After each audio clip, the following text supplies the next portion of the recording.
taking control, shoveling dirt in every hole. Predators to condemn your soul, watching you and watching me. We're all connected but separated, misunderstood and so frustrated. A million armies of one have invaded, watching you and watching me. We live behind glass curtains and act like nothing's wrong. Soon you will belong. I know you're out there somewhere. We've watched you for so long. We wait for you to fall. We'll expose you all. I know you're out there somewhere watching me. Little brother wants to make headlines, be immortalized. Everyone's got an electric eye, we're the digital spies.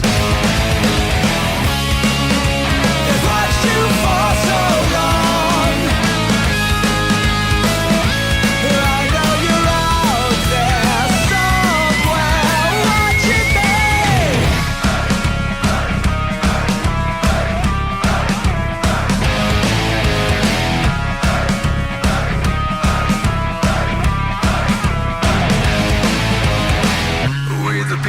have taken over.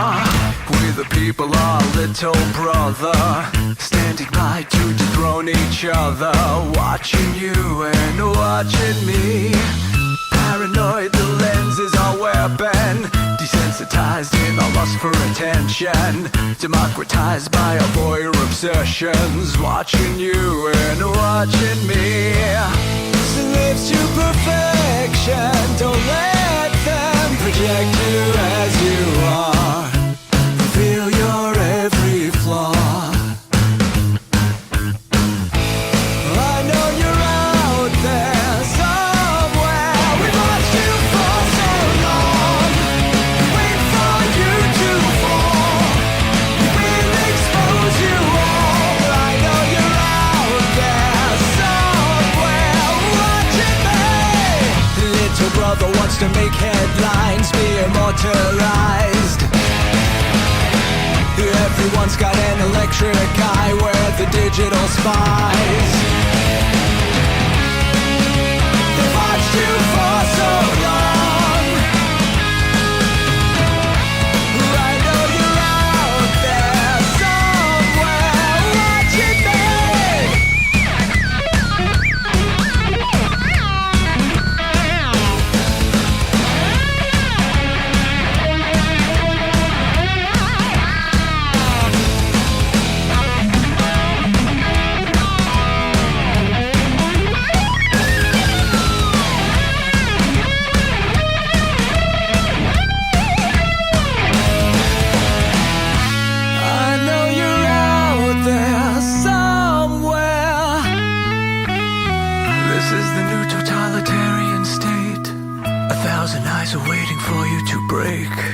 Stay in line, don't make a mistake. We're watching. We watched you for so long. We wait for you to fall. We will expose you all. I know you're out there somewhere watching me.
Let your experience begin right now.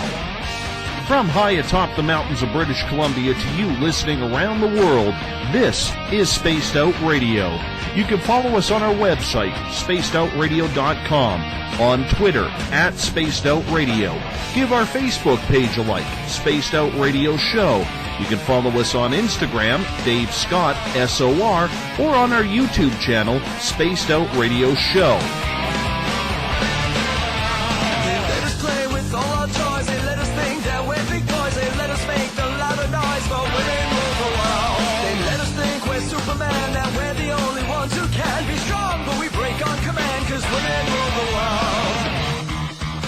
Buckle up, space travelers. It's time to go for a ride as we are live on Spaced Out Radio.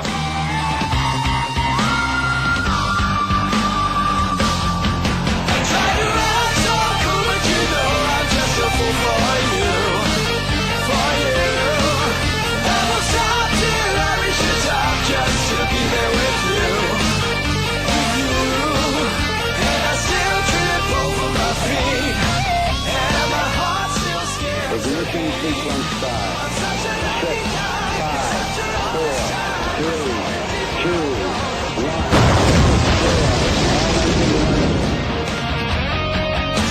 The deeper I go, the deeper I fall.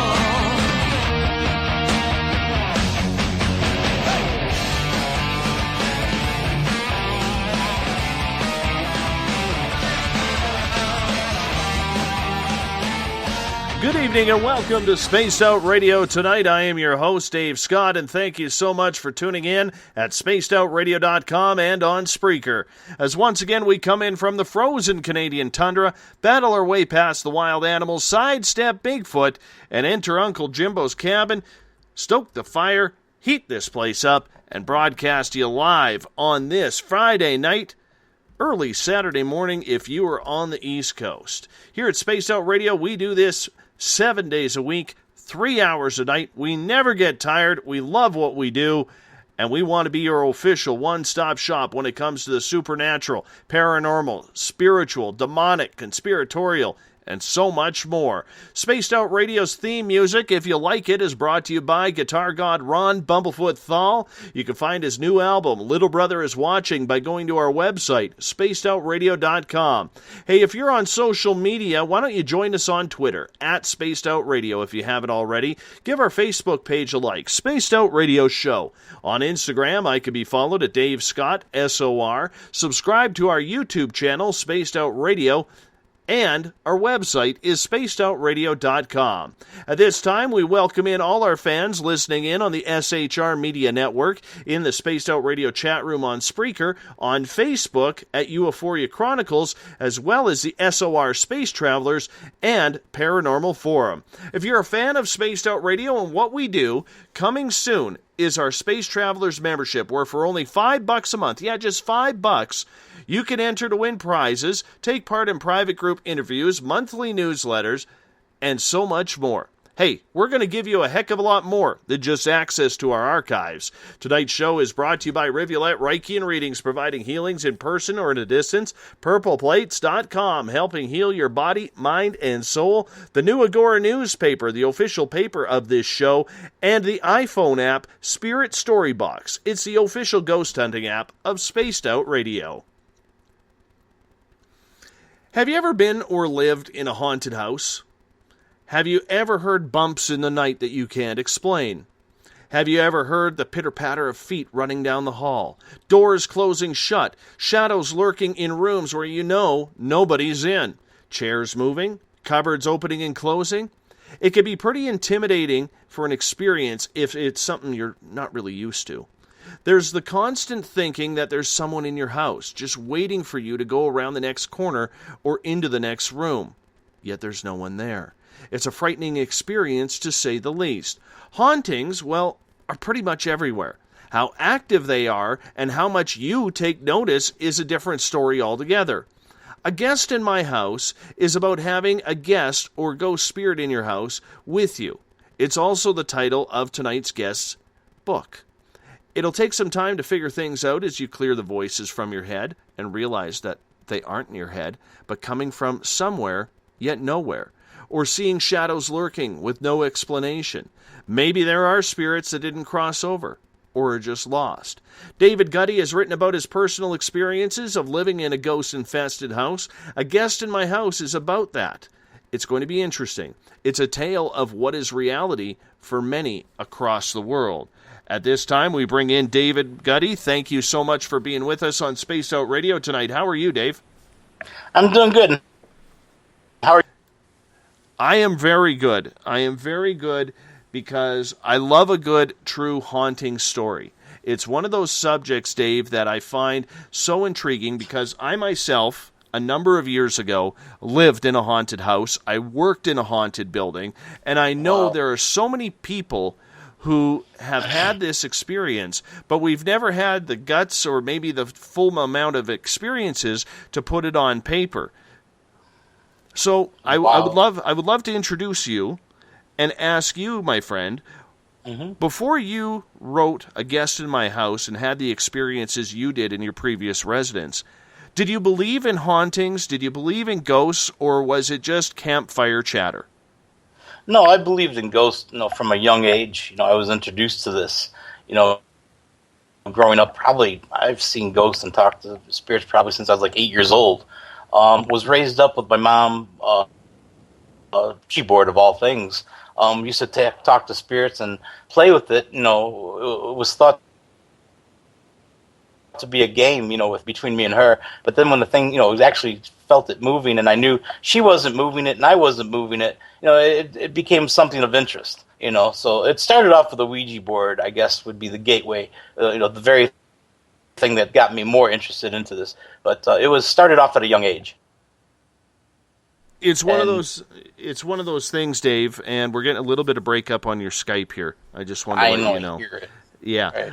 But it's one of those things, Dave, when you start having those experiences from a young age, did it ever scare you, intimidate you, or make you feel uncomfortable? Because I know for a lot of adults who even listen to this show, to have a paranormal experience is not only a rarity, but it's something that really, really doesn't sit well with them because it scares them. Yes, as a matter of fact, I was seeing things at a young age, and I wasn't. It did scare me because they were looking almost as I was seeing them, and hearing your name called at a young age, and it was very, very scary and very interesting. And as I got older, I became more in tune, and I was able to see more and hear more. So it got a little more frightening. When you're hearing your name called in the middle of the night and there's nobody in the room, sure, that'll scare anybody. Absolutely. What happened from the Ouija board, it progressed to where I was moving around, and I would pick up on the houses wherever they were at with spirits. I could hear them talk, and they would call my name and wake me up. And I would there would be things like, for instance, I lived with my girlfriend before we moved into this, that I wrote the book about, where the hauntings were. It was still following me in the rental properties before we lived. And there would be things. One time we would hear the names called, like David. Tell me, she would hear her name called. Hey, wake up! But I wasn't doing it. She wasn't doing it. Here, there was a spirit in the house. At the time, the digital camera came out and was pretty profound. So we had got a digital camera, so I decided to go into the bedroom in the dark, shut the door, and snap off a bunch of pictures, because I heard that these spirits could be caught on digital cameras. So I did that, in hoping to catch the spirit. So I took what I had, took the camera disc back to the computer, and lo and behold, I seen this girl. I caught the girl on camera. So it was quite scary. And I had an answer to where I was hearing the voices from.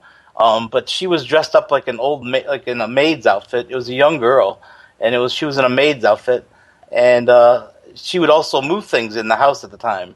And I would be blamed for moving my girlfriend's crochet stuff. If she had needles out and yarn, hey, you put that away? No, I didn't put that away. Of course I was blamed for it, when actually there was a spirit in the house, and she wasn't too crazy about that. It bothered her more than it did me. I was very intrigued by it.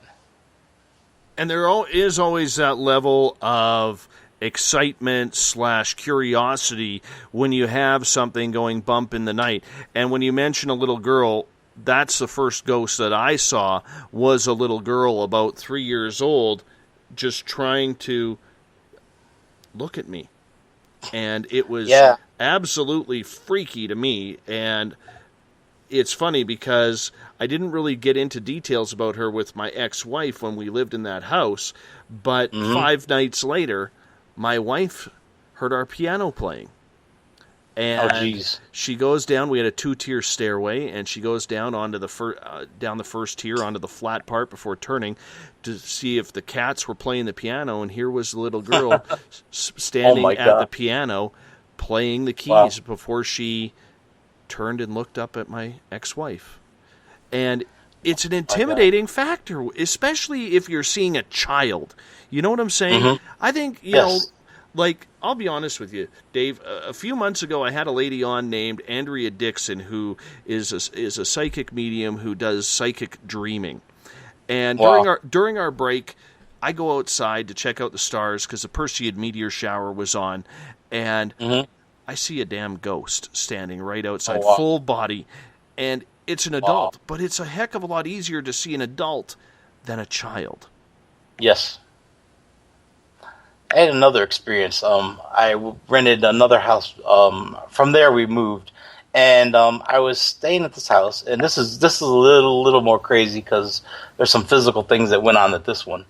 One day, I literally seen a pair of twins that I later found out that died in the house, were born in the house. A pair of twin girls standing at my entry of the door entry. Were standing there. And here's the thing. My girlfriend would stay the night, of course, you know, later on. And in that same house, one day she woke up, there was little handprints all over her. I mean, talk about scary. She was like scared out of her mind. There was these handprints. I tell you, the kid couldn't have been maybe 4 or 5 years old with the twins. And there was little handprints all over her, like her arms and stuff, where the red marks were where the spirits had grabbed her. She was freaking out. I was freaking out. It was a little crazy because it wasn't not only just hearing things now the spirits were interacting, you know. It got a little crazy. It is intense indeed if it's something you're not prepared for. And you know what? I don't think most of us are. And even those of us who have had experiences still have a lot of issues when we get startled and surprised by spirits popping up and kind of giving their weird way of saying hello. Yeah, you don't know what's around the corner, especially these shadow spirits. I mean, how many times? I mean, I've seen them. I've had them in my house that where it was wrote about. I've seen them before. You know, they're lurking in the corners. You think you see something across out of the corner of your eye, then you see them dancing on the walls, moving across, or across the room, something darted out in front of you. You know, those are spirits or demons. They're black shadow people, you know, so they're real and they're there. But from that house, I'll get right into it. My house where I stayed at, where I wrote the book, A Guest in My House, was haunted. I was living there with my ex-girlfriend at the time, and I would hear things, you know. So, and then I was doing remodeling, so a lot of people say, "Hey, when you do remodeling, you know, you're upsetting the spirits, and you're upsetting things. They don't, because the spirits don't like change for some reason." So I had told her, "Look, I'm going to go out and buy a voice recorder." Ghost Adventures was popular at the time. All these paranormal shows, I was watching them on TV. I'm like, I watched to see what they were using. It was just a digital voice recorder. So I went and bought a digital voice recorder. And I went into the laundry room, and she would hear me because she was scared to death. She didn't want me to do nothing with this. You got to understand, she was out of her mind scared. So I would go down after she went to sleep, take my voice recorder downstairs, and talk and see if I could catch anything, you know.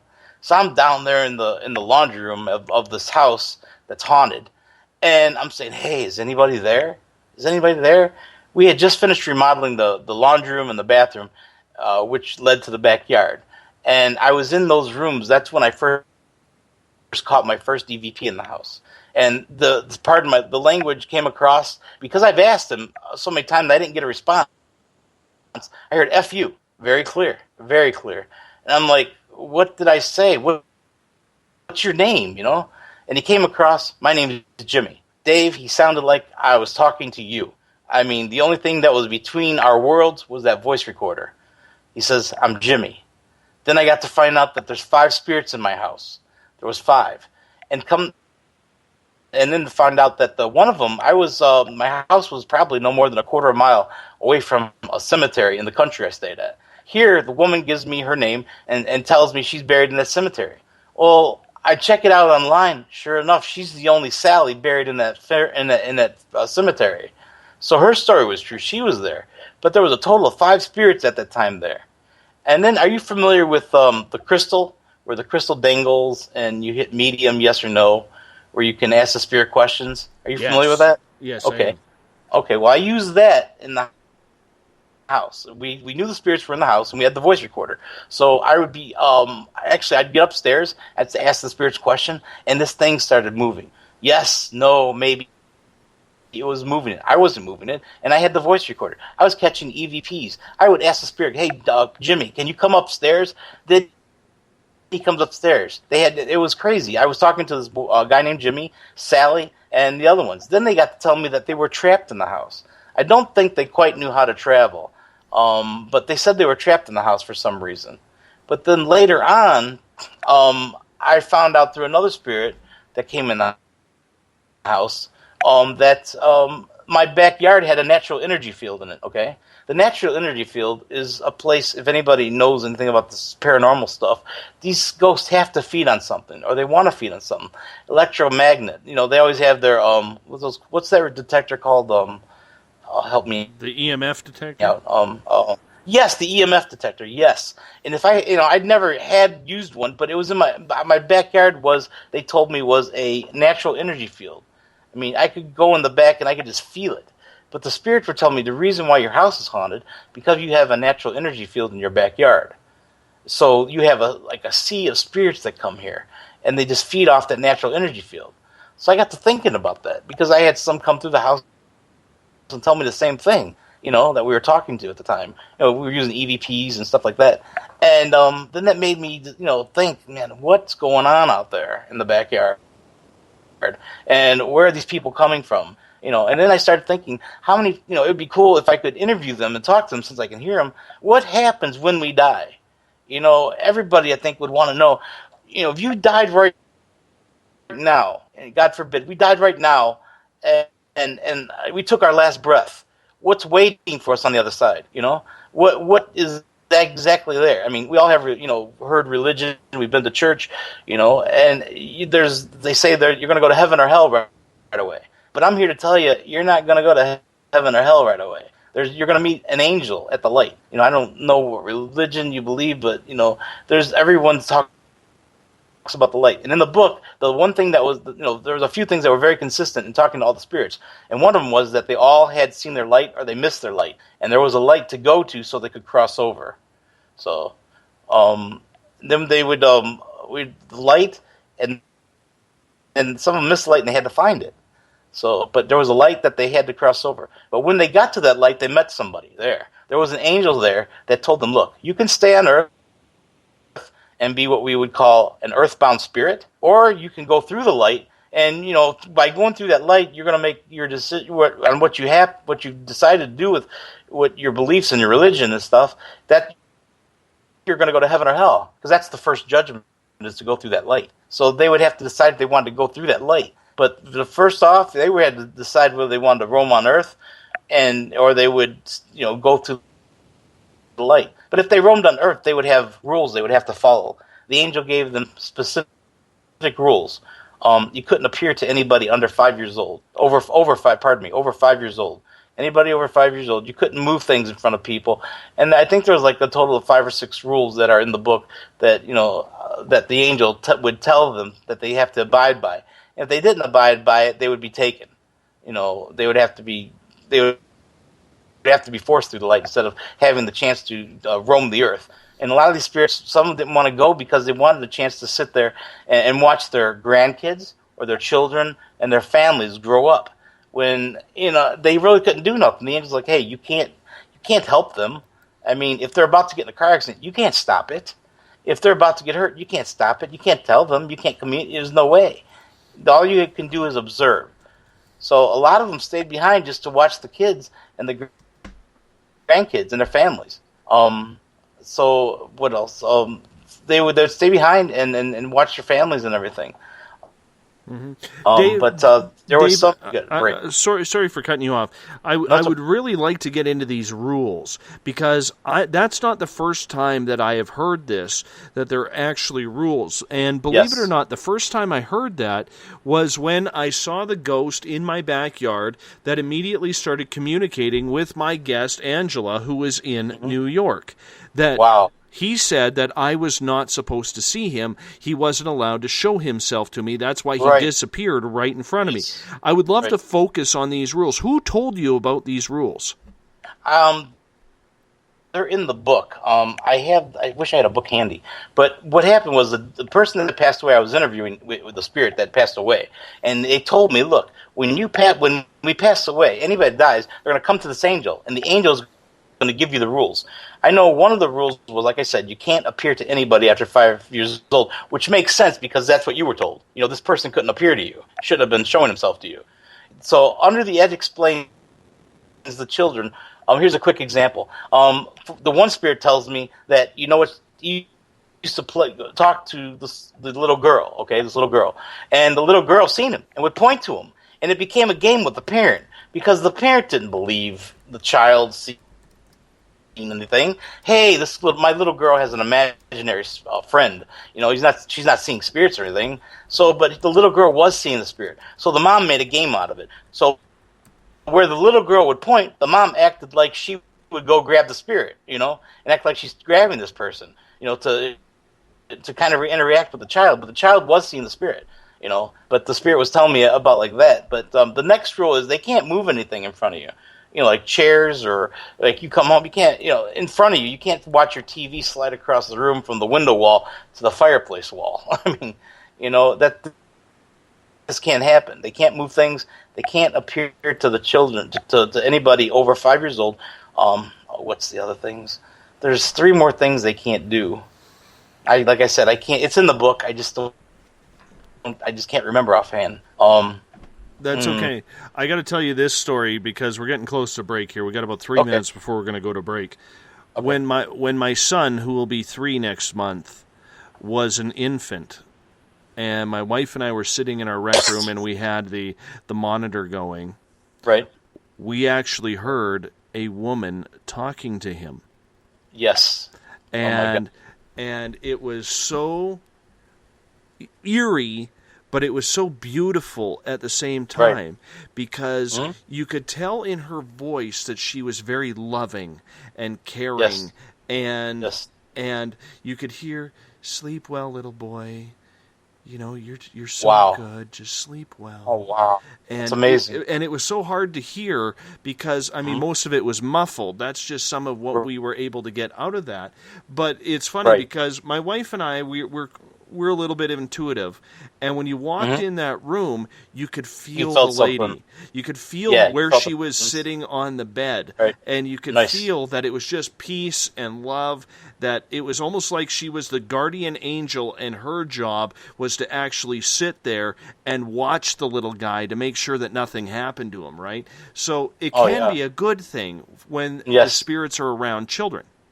Yes. I got another, for instance. There was, I was talking about these spirits watch over their children, their grandkids. Well, this guy had passed away, and he had his grandson he was watching over. And what he said sometimes he would have to go. He would go in the room, and there would be an evil spirit in there, causing the toys to come to life and scare the little kid, and come at the child in a scary way, and say things to the child that were just scary. And he would have to, get the bad spirit out of the room. So this is a spirit that's watching over, in a good sense, like you said, watching over, so to speak. So the bad spirit wasn't interfering with the child, and bringing these toys to life and scaring your child. So, but that's I like that. That's good. But yeah, they can be protective, I believe. But the rules, I can't remember the other rules. I apologize, but they're in the book. Traveling. You going to go? You got time to go to? I was going to tell you about spirits traveling, but I know you got to go to break. So I didn't know if you want. Well, we got about 60 seconds. Let's get into that. Okay, traveling. These spirits can travel.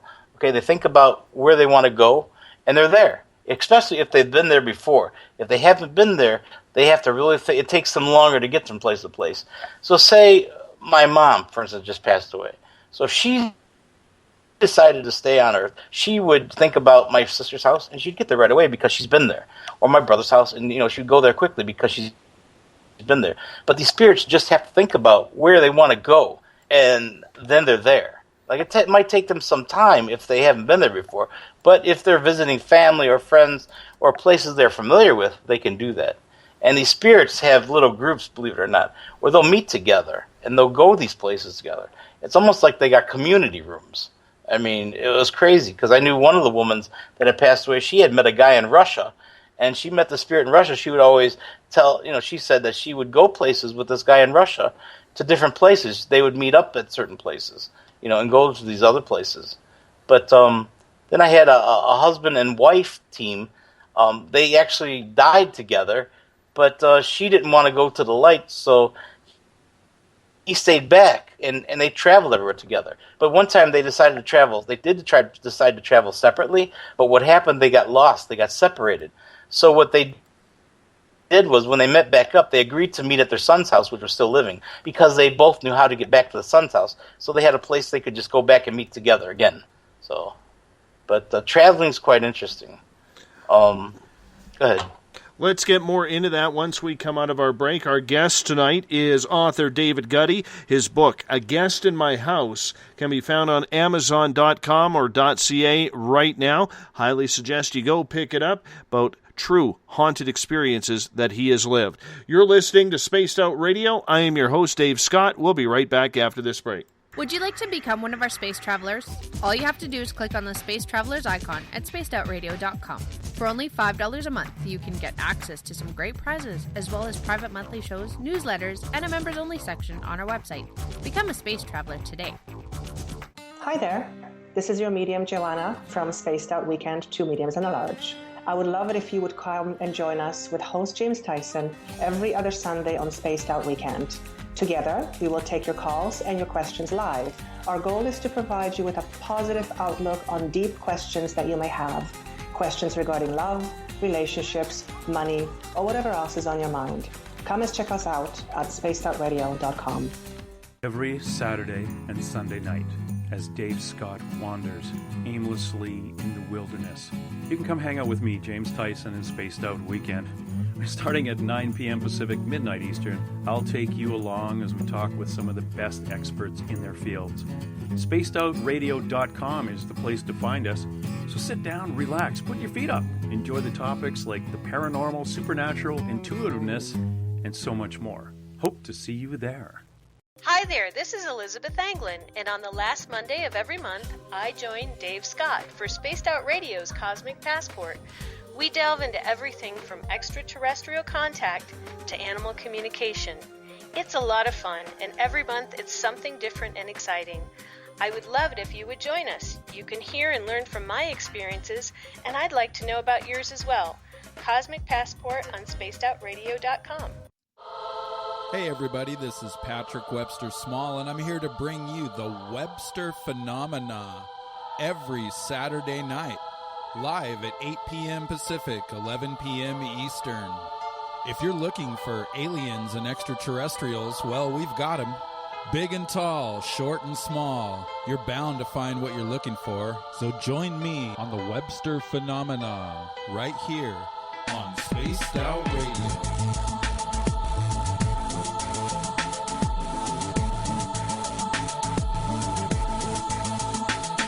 Visit purpleplates.com today. For over 40 years, the Purple Energy Plates have been delivering amazing results for their many customers. Inspired by the great genius Nikola Tesla, the harmony, healing, and energetic effects of the plates have proven over and over to be beneficial and often miraculous to thousands of customers. With their money-back guarantee and the many benefits, how can you afford not to get one? Check their site for daily specials and choose from their many energy products. You won't be sorry. Visit them today at purpleplates.com for mind, body, and spirit, and expect a miracle. Have you ever wondered about those weird and strange creatures people have reported throughout history? Do you wonder if those stories are real? Me too, and that's why I started Cryptopia.us. Hey, this is Rob Morphy, crypto historian. Join me once a month on Spaced Out Radio with Dave Scott, where we will get into the odd and bizarre reports, from the Dover demon to hairy hominids and everything in between. I will break down what people like you and me are seeing at spacedoutradio.com. Looking for a place to advertise at a very reasonable cost? Look no further than Spaced Out Radio. SpacedOutRadio.com has an advertising tab that you can click on to check out our daily, weekly, and monthly packages to play on radio or our website, including social media. From commercial spots to banners, we have it all. Check out our competitive pricing today.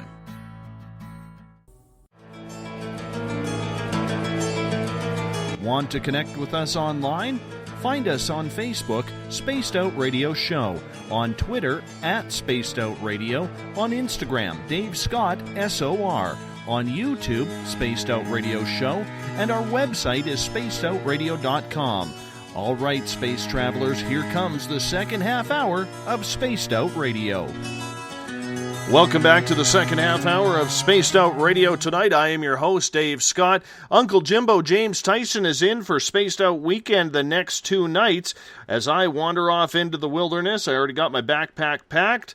I'll go find a nice cave so I can tune in, pick up one of Sasquatch's Wi-Fi signals from the weird territories that I like to walk around on the weekends. But I'll be back on Monday night when we will have Vince Yazunza from Seattle. We're going to talk Pacific North weird, sticking with the paranormal.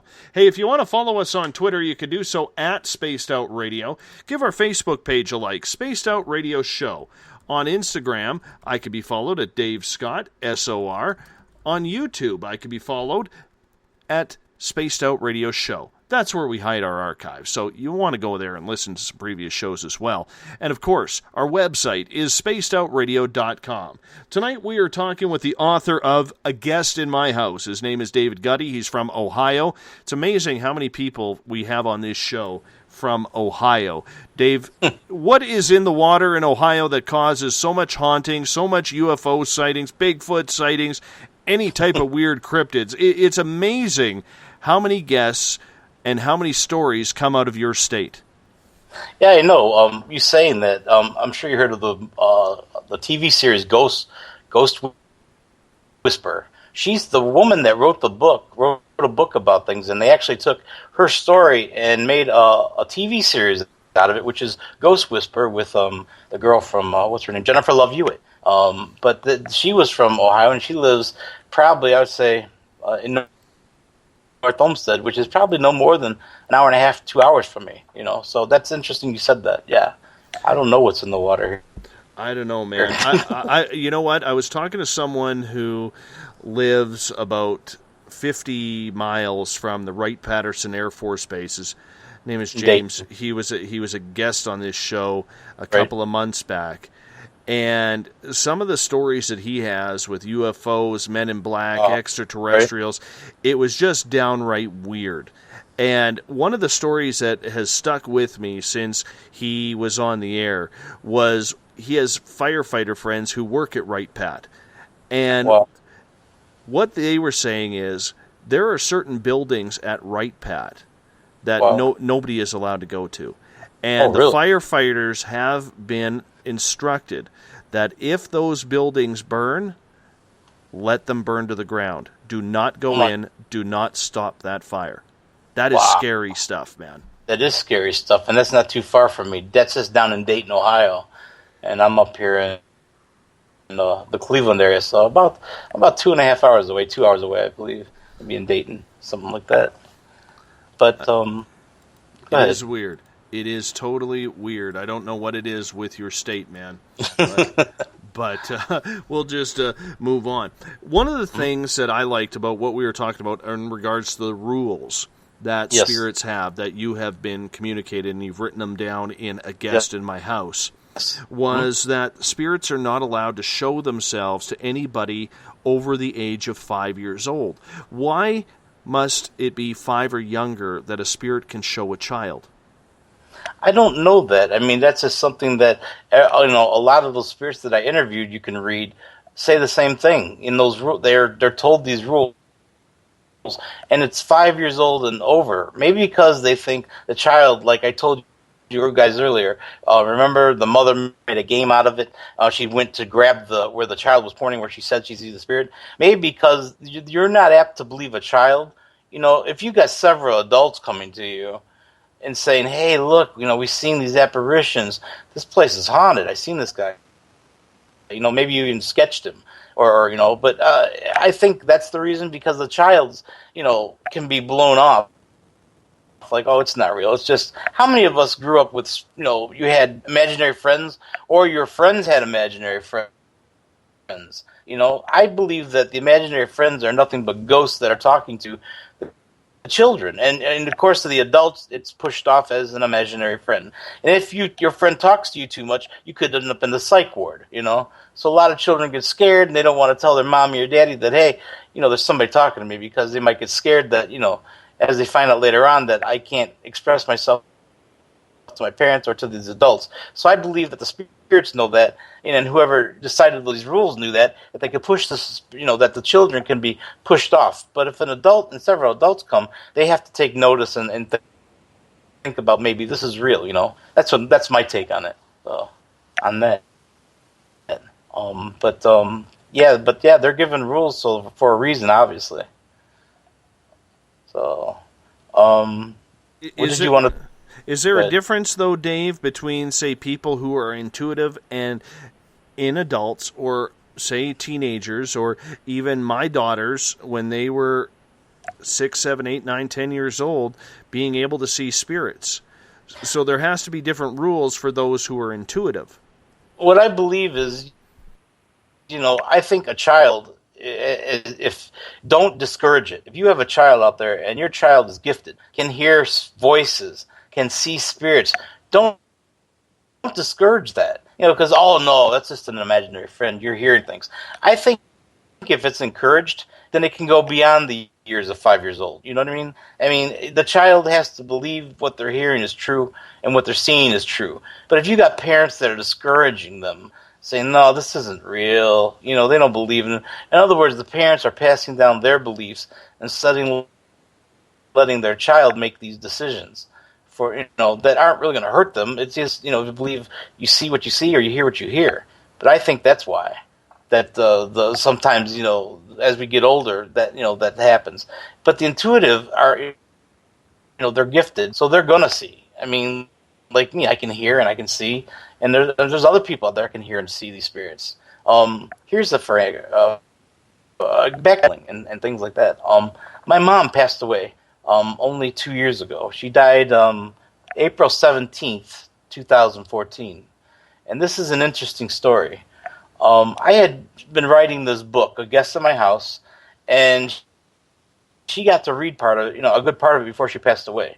And I was explaining things to her. We were all raised in church and believed in God and believed in Christ and everything. So we had a faith, and she had a place. She believed she was going to heaven and this and that. And, and I believe that too. And I believe that's where she went. But I had told her about the same things I'm talking to you about, Dave. I just told her, listen, Mom, you're going to die. She had cancer. She had lymph node cancer. And the way she died was so sad. I listened to my mother literally drowned in her own fluids, and they couldn't do anything about it. But I had told her, sooner or later you're going to die from this cancer, because she had already gone through 2 chemo treatments and it wasn't looking good. And I was just trying to, give her some advice. I said, listen, when you die, I want you to come and see me. How many times you hear of people that, their parents died or their brother or sister died, and they went and seen their loved ones just before they passed on, whether it was just a face or an apparition for a minute, or they felt the presence of them in their room with them. It was something to remember. So I told my mom, I said, listen, I want you to come see me. If you die, I want you to come see me before you cross over. So she says, okay, I understand. I told her about the light, and I explained to her that she's going to come to an angel, I told her I want her to talk to that angel, and before and I want her to go to the light. I don't want her to stay here to watch her nieces, her grandkids grow up and her, the children. I want her to go on. She suffered enough. She should go on. So, anyways, that night, me and my brother, that day, we were at the hospital. Stayed with her, God, till probably about 5:30, 6 o'clock. I mean, she was in terrible shape. They said she can go anytime. Well, the nurses came in the room, and the chaplain came in the room and told me, David, a lot of these people that are here in this situation, they don't want to die in front of their family. And she might not want to die in front of her, her two boys, that are sitting here waiting, we're literally waiting just to see what happens. She said, why don't you go on home, and if something happens, I'll call you. So, okay, it was like 6 o'clock.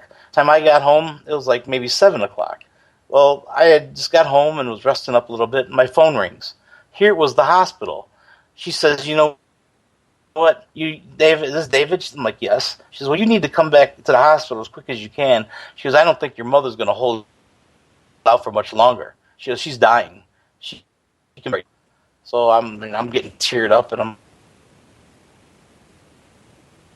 like, I told my girlfriend, we got to go. I said, I just got home from the hospital, but like they said, she waited till we were leaving to decide to pass. So on my way to my, I got in the car, and I got my cell phone with me, okay? This is where it gets interesting. We stopped off for gas at the gas station, and it was about 8 o'clock. And I had got the call that my mom had passed away, that my mom passed away at 8 o'clock. So we're getting gas. All of a sudden, my phone starts ringing. It has all these zeros on it. It's like the call's coming from nowhere. Okay, but it came through a text message. I go with you. I want to go with you to the hospital.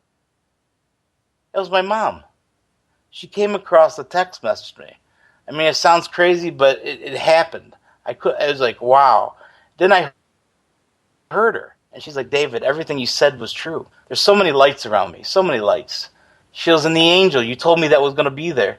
She goes, your angel stayed with me in the hospital. One of your guardian angels stayed with me in the hospital and took me to you. That's why I'm here now. He showed me how to find you because you left an angel with me in the hospital. I was able to come and see you like you asked before I crossed over. She goes, how do I go see your brother and sister now? I said, do you remember where they live? I go, do you remember? She's like, yes. I want you to think about where he lives and concentrate on that, and you'll be there. I said, and my sister lives in Montana. I said, you have to think about where she's at. You've been there before. You know how to get there. You can think about her place, her house.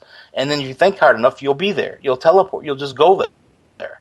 So she said, okay. Well, it wasn't maybe we were on our way to the hospital after talking to her like that, and my brother calls me, probably about within the next half hour on our way. He says, Mom was just here. He goes, I felt her presence. She was just here. He goes, and Lisa, she said, our sister had felt her presence at her house. She came and seen her. But see, my sister didn't get a chance to come down and actually, when my mom was dying. She made the funeral okay, but she wasn't there. She said goodbye to my mother over the phone. That was very difficult, I'm sure for her and my mom. I mean, my mom really loved my sister. She had the only grandkids for many years. So she was like the pick. And here she is, the pick, and didn't show up for her, for her dying moments. So my sister tells my brother, oh, she was here. The treadmill that wasn't working and was never plugged in was working and running. And the pictures and the things I had on the refrigerator were all knocked off. And the luggage I had set to go that I had brought back in from not going was all knocked over. So my mom was mad. She was downright pissed with her that she didn't get a chance to get to the hospital in time to say goodbye. So, that's just an example of my personal life that happened in my life. I can tell you about that's not in the book. But my mom, I had a chance to tell her about it so she could know what to expect before she went, passed on. But then I found out that she had went to the light. After she came and made sure I knew, made sure my brother knew, and made sure my sister knew that she was, on her way out, she crossed over went through the light, So, but that was really interesting to me.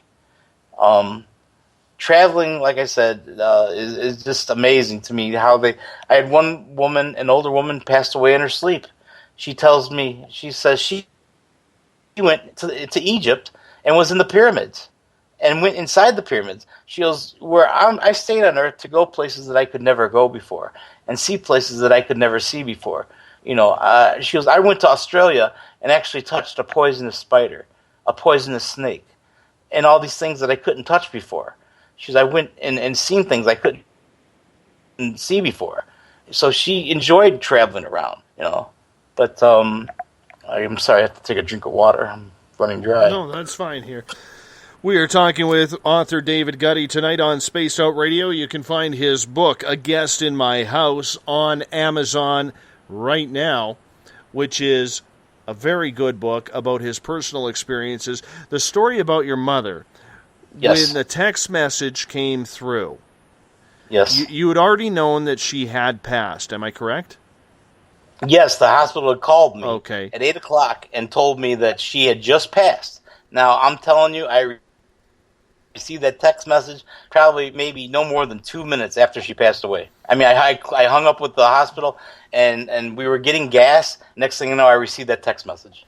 And it came through clear, like were you using an iPhone? Were you using I had an iPhone 6. And did it come through in the blue or the green? It came through, I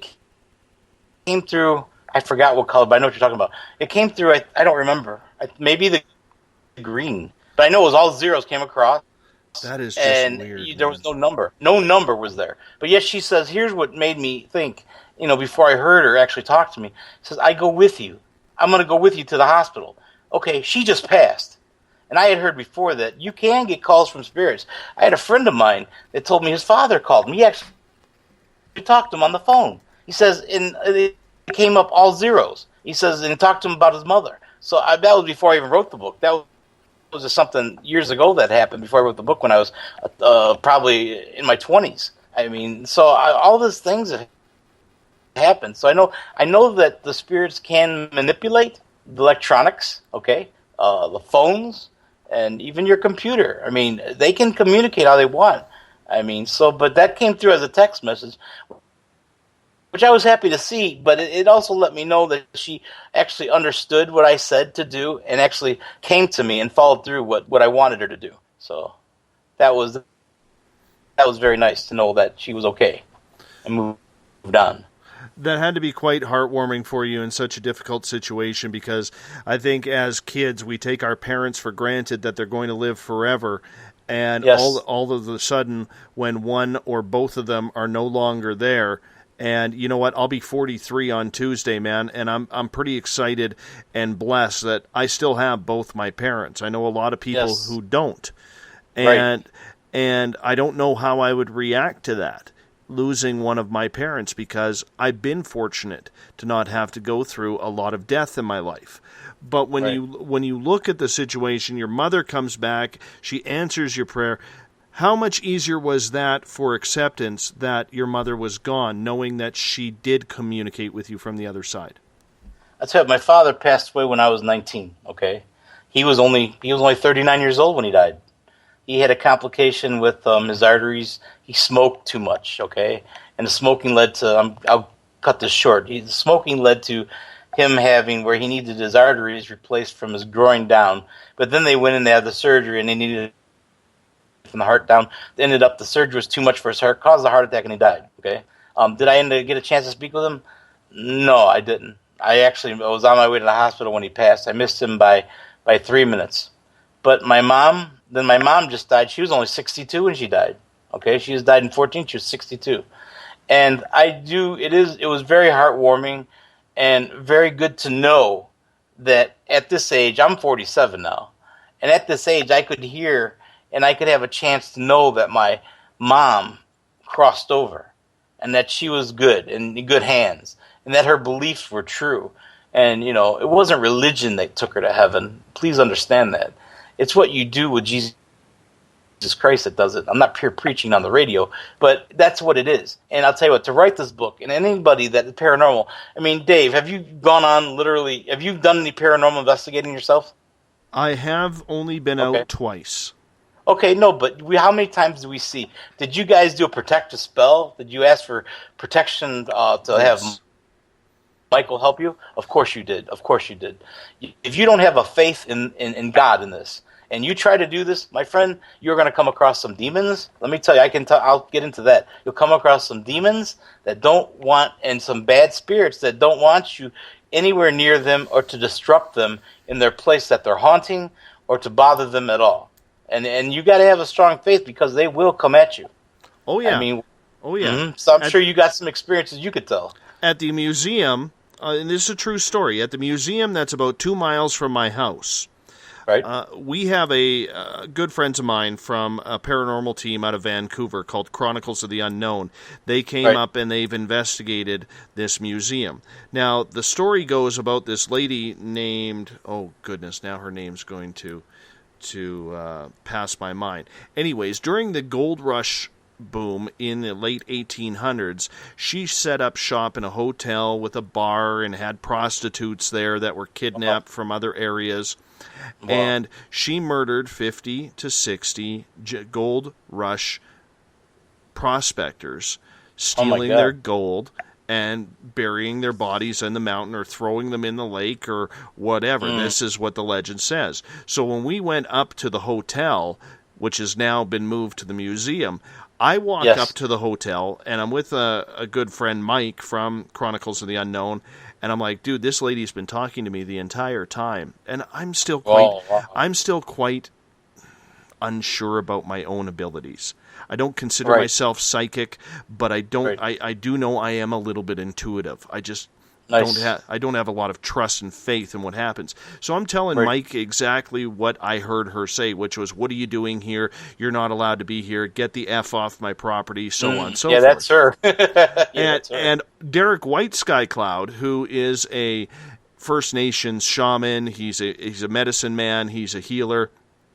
Nice. He walks up about 5 minutes later and he goes, "Yeah, she was talking to me the entire time." Well, what was she saying?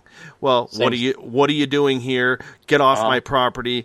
Get the F out of here. You don't F and belong. Verbatim everything that I had just said to Mike 5 minutes earlier. And it was just the trippiest feeling that I had, goosebumps all over my body. So yeah, I mean, when they are bad, they will do anything to push you around.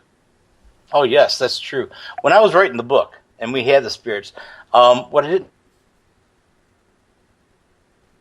tell you was, at the first of the month, I found out every Friday, the first Friday of the month, there would be demons and witches. Now, these are witches that have passed on, okay? They're spirits. They would come and feed on the field. They would throw out all the spirits. There couldn't be It was all devoted to demons, and it was all devoted to witches, okay, at that time. So we ended up having some of the demons show up in the house. So while I'm writing the book, I had been talking to a spirit or whatever, and all of a sudden I go in the bathroom, which I had downstairs, which was through the laundry room and through that area I spoke about earlier where I was talking to him first. I went into the bathroom, and we had like little I want to say tea light candles on there in a little candle holder and a couple little knicknacks.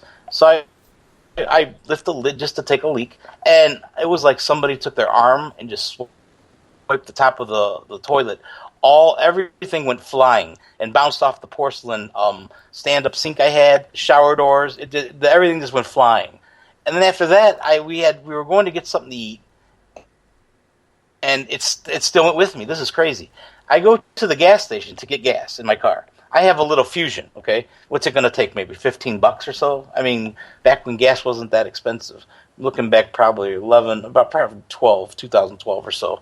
Well, anyways, I use my debit card, and I'm filling up my tank. I go inside, okay? My girlfriend's in the car waiting for me. I come outside. I swear to God, the car is sitting in a pool of gasoline, okay? The tires were doused, where the gas had run over, and the car was sitting in a puddle of gasoline probably an inch thick or so. And I'm not lying, because that gasoline, that pump had pumped $75 worth of gas out. And the car maybe took maybe 15 or 20. So I go back into the teller and I say, "I don't understand what's wrong with your pump." I said, "I don't need $75 in gas." I said, and there's a puddle of gasoline out there. You got some kitty litter or something you can go out there and throw on it, because I think it's dangerous. And, my car's sitting in this puddle of gas. I have to go get into it. But what about the $75? They charged me with the $75 in gas because their pump malfunctioned. But it wasn't a malfunction. The same demon that was at my house followed me to the gas station and caused that pump to overflow. I found out like that. So these are the problems, just very lightly touching on, that these demons or these bad spirits can cause, or they can actually come after you. So you have to be careful, or definitely use these protection spells. I mean, it just happened that we had this demon was following me, and I got rid of him, and I had him taken away, but not before I went through those two experiences. It was a little crazy. What else? Well, Dave, that's a good place for us to hold on here, and we can get into the spirits that were in your house that led you to write about a guest in my house. So let's hop out for a break here as we'll wrap up hour number 1. Hour number 2 coming up right after this. You're listening to Spaced Out Radio. I am your host, Dave Scott. We'll be right back.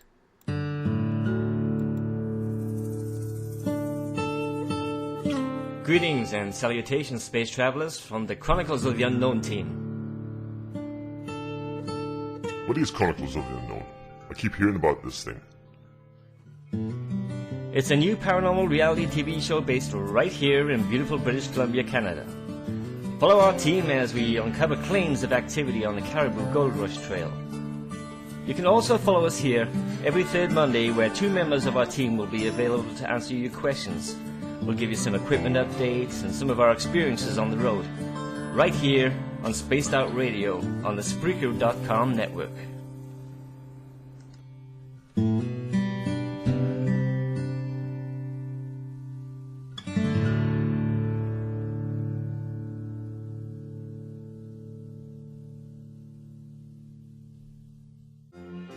Do you believe you've been in contact with extraterrestrials?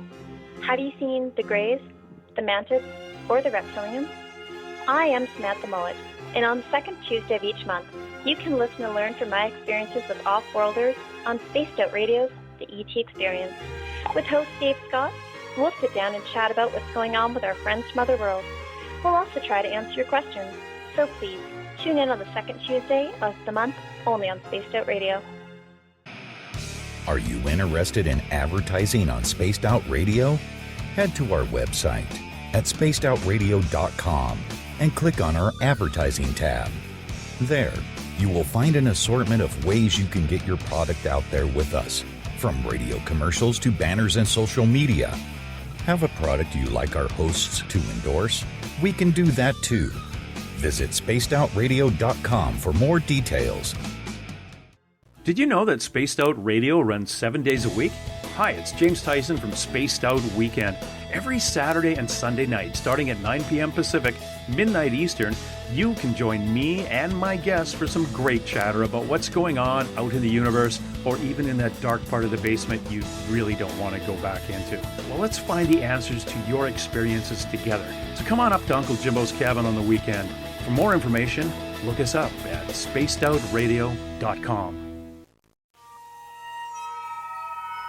You hear footsteps in the empty room above you. A rocking chair begins rocking by itself. Don't be afraid of the things that go bump in the night. Reach for Spirit Storybox, the iPhone app the Huffington Post UK called the only ghost hunting app you will ever need. Spirit Storybox. The spirits are telling their stories. Are you listening? Attention Spaced Out Radio listeners. For only $5 a month, you can join Spaced Out Radio Space Travelers. Your membership at spacedoutradio.com will give you access to private fan area on the website, get you a monthly newsletter, draws for monthly swag, and a whole lot more. Sign up today to become a part of the Spaced Out Radio experience. Right here, this is where we divulge the fruit of our research. Here on the Webster Phenomena every Saturday night at 8 p.m. Pacific, 11 p.m. Eastern on Spaced Out Radio. And we give it up to you guys, all the listeners, and the live listeners usually get something special. And the hang out in the chat room, and we love to have you. So we'll see you every Saturday night at 8 p.m. You know where. If you're a fan of social media, you can follow Spaced Out Radio on Twitter at Spaced Out Radio. Give our Facebook page a like, Spaced Out Radio Show. You can also follow us on Instagram, Dave Scott, SOR. Our YouTube channel, where our archives are stored, is Spaced Out Radio Show. And of course, our website is spacedoutradio.com. Welcome back to the second hour of Spaced Out Radio tonight. I am your host, Dave Scott. Thank you so much for tuning in. If you're on the SHR Media Network, if you're in the Spaced Out Radio chat room on Spreaker, on Facebook, if you are in UFOria Chronicles or the SOR Space Travelers, and at this time we welcome in all our listeners from Paranormal Forum. Thank you so much for joining us. Good to have you with us. Tomorrow night and Sunday, Uncle Jimbo James Tyson will be in for Spaced Out Weekend, starting mid-turn as we continue this show 7 days a week. It's always a pleasure to have all of you with us. If you want to follow us on social media, you can do so at Spaced Out Radio. Give our Facebook page a like, Spaced Out Radio Show. On Instagram, I can be followed at Dave Scott, SOR. Our YouTube channel is Spaced Out Radio Show. That has everything loaded in it, is spacedoutradio.com. Tonight we bring in author David Guddy. His book, A Guest in My House, can be found on Amazon. We're talking about hauntings. David, thank you so much for being with us. Thank you for having me. Now, Dave, one of the things I want to get into is the experiences that you were having in your previous residence. What happened that made you realize that you were having paranormal activity? All right, before I wrote the book, I was obviously the house was haunted. I was experiencing door handles shaking, doors opening and closing by themselves. Shadow figures going across the floor in the corners. I'd be watching TV, and I swear to God, I see somebody standing in the corner. I see a dark shadow figure, and there's no explanation. And I started hearing, I would start hearing, my name called, and things that led me, of course, to getting the EVPs I did, which eventually, led to other things, and me finding out how the house was haunted and how many spirits were in it, and what the land had to do with the haunting that the house sat upon. But yeah, there was shakings. I mean, one day I come home, all my cupboard doors are open. Everything in the kitchen is open. The drawers, the cupboards, everything's open. Another time, I mean, like I said, on top of seeing things in there, and you swear to God, you've seen people and shadow figures, the door handles would shake, and you would hear things in the middle of the night, or you see lights, maybe sometimes some lights flash, which I didn't understand. But most of the shadow figures and things like that, which led up to, me wanting to be more inquisitive and find out more, inquire more about this property, this house and everything. So I did take my EVPs, my recorder, and went around the house and found out which was the strongest section. And it was in my laundry room and that which I had just remodeled. Then, of course, in the bedroom with the pendulum, we had some responses. But what led me outside was I had a spirit come through one night, and I'll tell you what. Have you ever been in a room where you smell perfume or a bottle of perfume, cologne, or flowers or something that you can't explain? Very much so. Quite a few times. Okay, well, here's an example. This was a perfume of this one spirit that was passing through. She had just died probably no more than 2 years ago, and she lived in around my area, in the Medina area. And she comes to the yard, of course. Like I said, it was a natural energy field, so she would come back over there, and she's the one that actually told me about the natural energy field. I said, I don't understand why this house has a lot of spirits in it. I was talking to her, She told me she passed away, this and that, and I said, well, why do I have these spirits here? I've had 5 to start off with, but now I'm feeling there's more. I'm smelling these perfumes, these colognes, come through. What's going on? And she informed me, hey, you know what? You have a natural energy field in the back. She goes, there's only like 3 in the air. There's one in Canada. I know that. They told me there's one in Canada, and there's one in Ohio, and there's one somewhere else in the United States that's the only 3 large natural energy fields that they know of where they can go and get all this energy from and fuel up. So I'm like, well, I wanted to know more about that because she said there's a lot of spirits in the backyard. So I had decided, well, I want to find out more what's going on outside, So I talked to the spirits as much as they would tell me on the inside, and they were trapped. So they said as far as they knew, they couldn't travel. But I didn't know they could travel because I didn't talk to any other spirits yet that were outside my yard. So I decided to take a pad, a paper and a pen and a voice recorder and I had a friend of mine that's a medium. So I contacted him and had him come over. And I said, and I told him what's going on and showed him my evidence so far and went into the backyard. And I basically started listening, okay? And it was dark in the backyard. I mean, I had 2 acres of land, okay? You got to understand. It's in Ohio, but it was in a rural area. And there was 2 acres of land that was back there. It was all dark. So I'm in the back saying, hey, look, you know what? I know that I've got spirits back here that are here. If you want to talk to me, come up to me. I'm going to be writing a book, and I want to be able to get your story. I want to know when you died, how you died, and what year you died. And if you give me your full name, who knows? Maybe a relative might read about you in this book later on. Look your name up, Google it, and see, and they can see that this book is telling the truth, that, I actually spoke with you. So I had a few spirits come up to me, and I talked to them. And one of the spirits I had actually was from Ottawa, Canada, okay? He had been wandering the earth for over 100 years, okay? What happened was he had been here since, they came over from England. He settled. And then he moved into, they eventually moved into the middle of the Midwest, I guess. And then he had family that settled in Ottawa. That's how he was from Ottawa. But I ended up talking to him, and to make a long story short, he had been on the earth for 100 years and was traveling around, and watched his wife. He died before his wife, but he stuck around to see his wife pass away and his child, and he stayed and watched. But that's, I would go out and talk to these spirits like him. I'd say, well, you know what? Why don't you come inside the house and talk to me, and if you can give me a story, And I had other spirits come there. I had another guy. This is crazy. His name is Jeremiah. He's in the book. What happened with him is this is a different kind of story, and it was kind of strange to hear it. He was on his deathbed, dying in the hospital, and it was 1922 he died. Okay, 1922. He's been walking the earth since 1922. But here's the catch. He says, I was on my deathbed, and Lucifer appeared to me. Okay.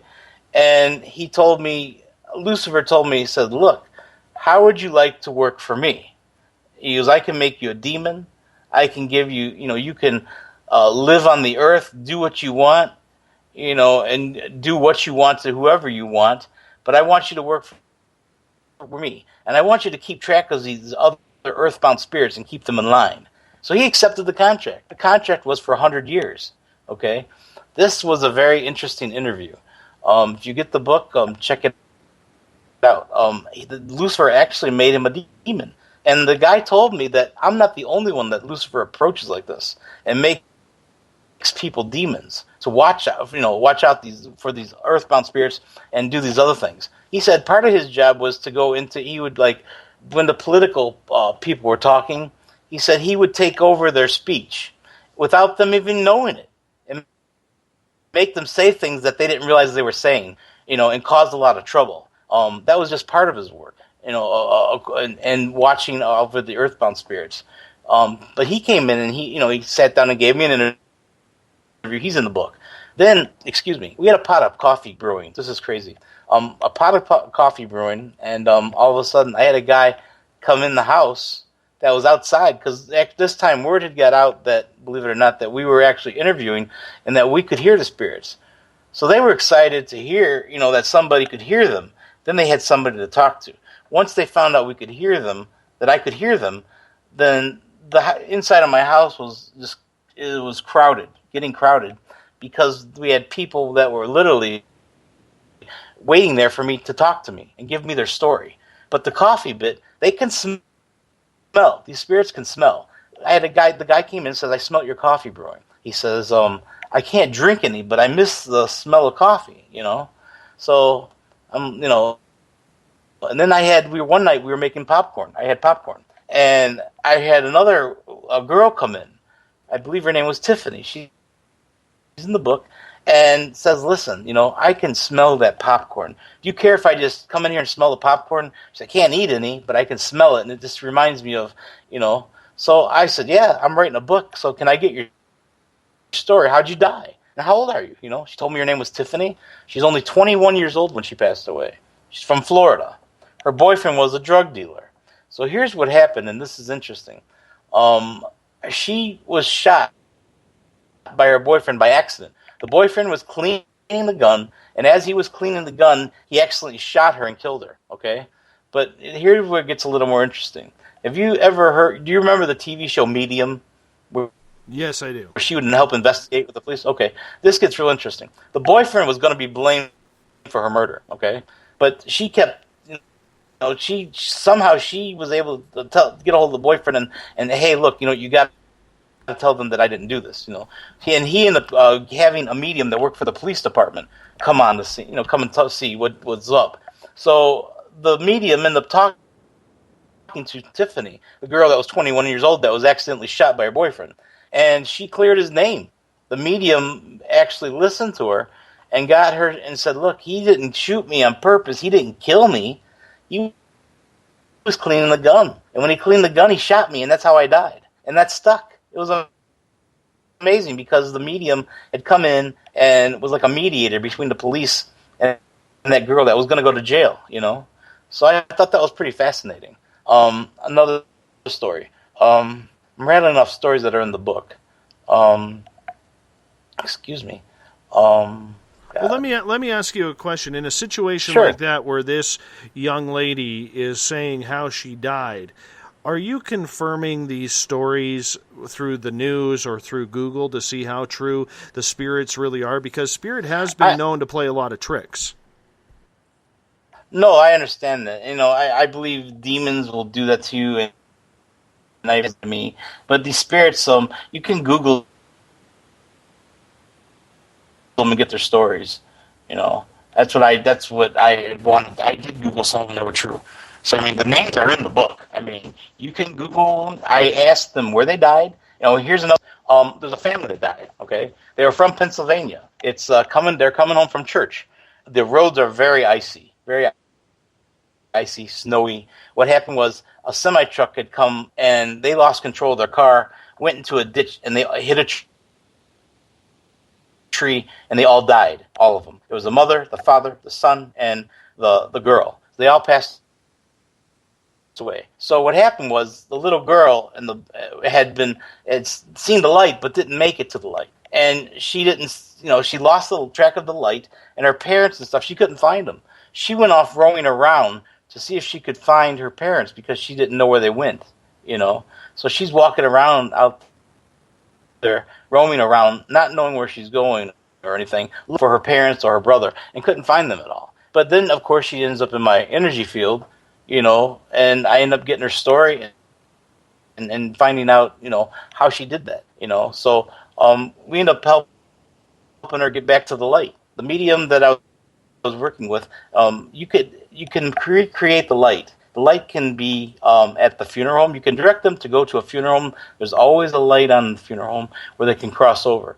Or you can create the light yourself. A good medium can create the light, and they can see the light, and you can get the spirits to cross over. That's what I don't understand a lot of times. If these hauntings, if you have hauntings and things like that, you should find a good medium that is able to do something like this. They talk to the spirits and find out what the problem is. Let's talk about hauntings. The hauntings are because of vengeance. A lot of people die mad, or they die with this personality, and they keep that personality when they cross over, okay? So if they die as vengeful, say like you pass away and someone did your sister wrong, or your sister did you wrong, or your friends, or someone did you wrong and you know about them, you can go back and you can haunt them. You can take out your vengeance on them, you know. Then you become an evil spirit. So, but I told you earlier that early evil spirits are taken or they're dealt with.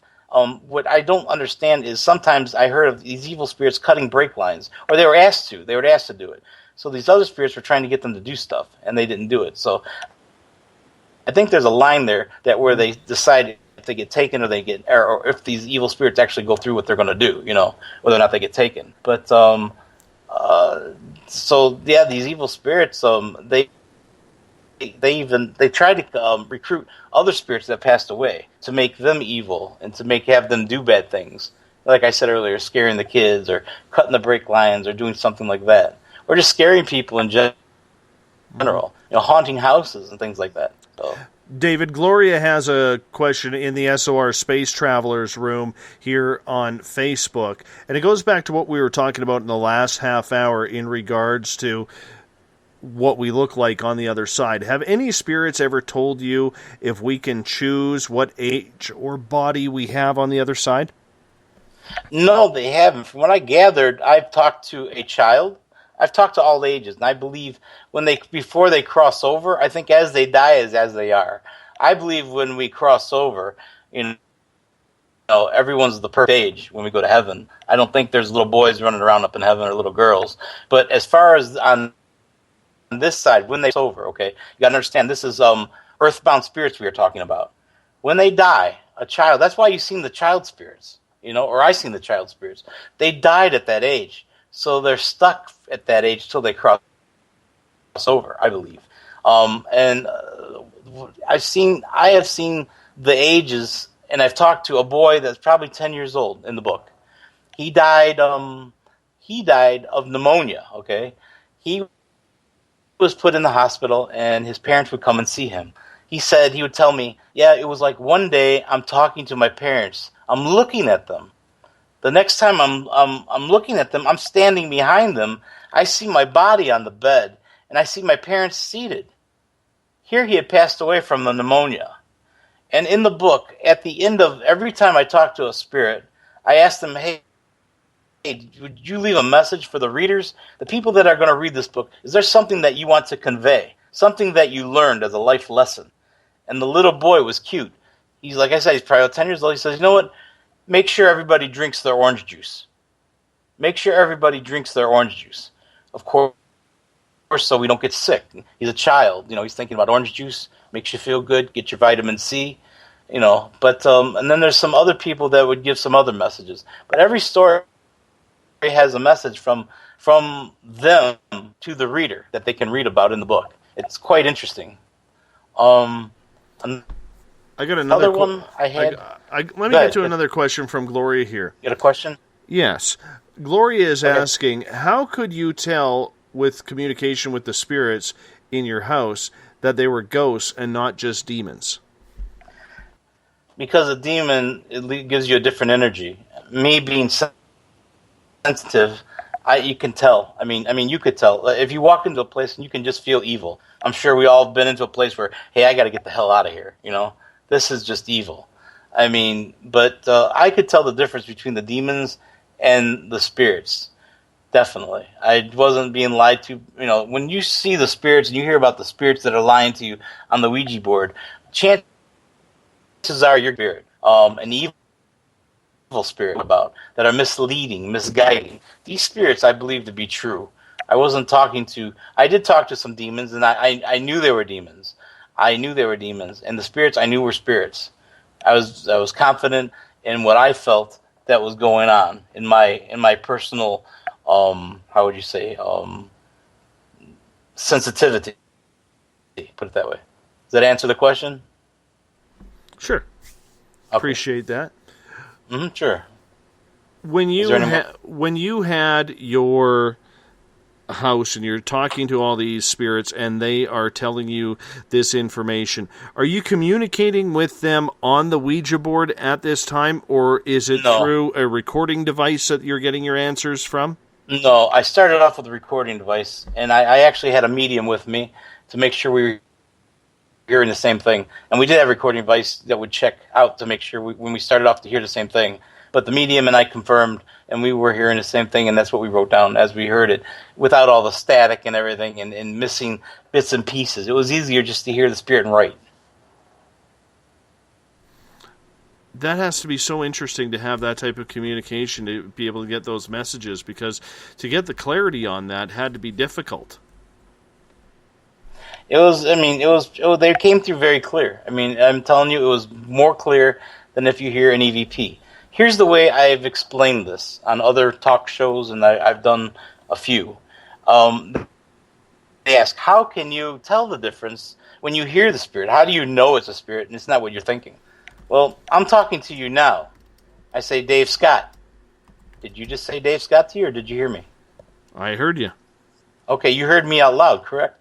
But clairvoyancy, clairaudio is where you hear, and clairvoyancy is where you see the spirits. But if a person that has clairaudio is going to hear, very clearly. When I know it's not my thoughts. If I'm sitting here and, like you said, you heard that person talking to you, okay? You have to trust your instincts. You have to trust the voices you hear. We have to discern the spirits. You have to know, hey, is this a demon talking to me? Hey, am I thinking this? Or, hey, is this a spirit? When you walked it out, and the shaman agreed with you, that's what he said, how did you feel? You heard what she said, didn't you? Right? Hello? Yes, indeed. Yes, indeed. Okay, I know if I cut out, but you knew that, okay, she's probably talking to me, but I'm not sure. But it took that other guy that she spoke to say, you know what? That's what she said. That's what she told me. You understand? Yes, sir. I mean, yes, I do. That's what I'm getting at. So, that's how I knew for sure who I was talking to. Just the same way you did with your shaman. When you are going through this process, how long was this entire process? How long did you live in the house when you started taking these notes and these recordings? Well, I lived in the house for 10 years, okay? The book took me, it took me 2 years to write the book, okay? I did research in that house and talked to spirits and got all the stories together. It took 2 years to write. And then a year to publish it, because you had to find a publisher that, actually believed in you, and that would take this kind of stuff. Because there's not a lot of publishers out there that will take this stuff, and they, it's just a little crazy. But it took 2 years to write. 2 years. And was it spirit activity every night for you in the house? And if it was it someone new every time, or were they lined up in order to chat with you, Dave? They were new. I mean, for those 2 years, I was getting, it would be probably a few nights a week. I mean, I would sit there and talk to these spirits, and it was always different spirits. I mean, like I said, we had witches that had passed away.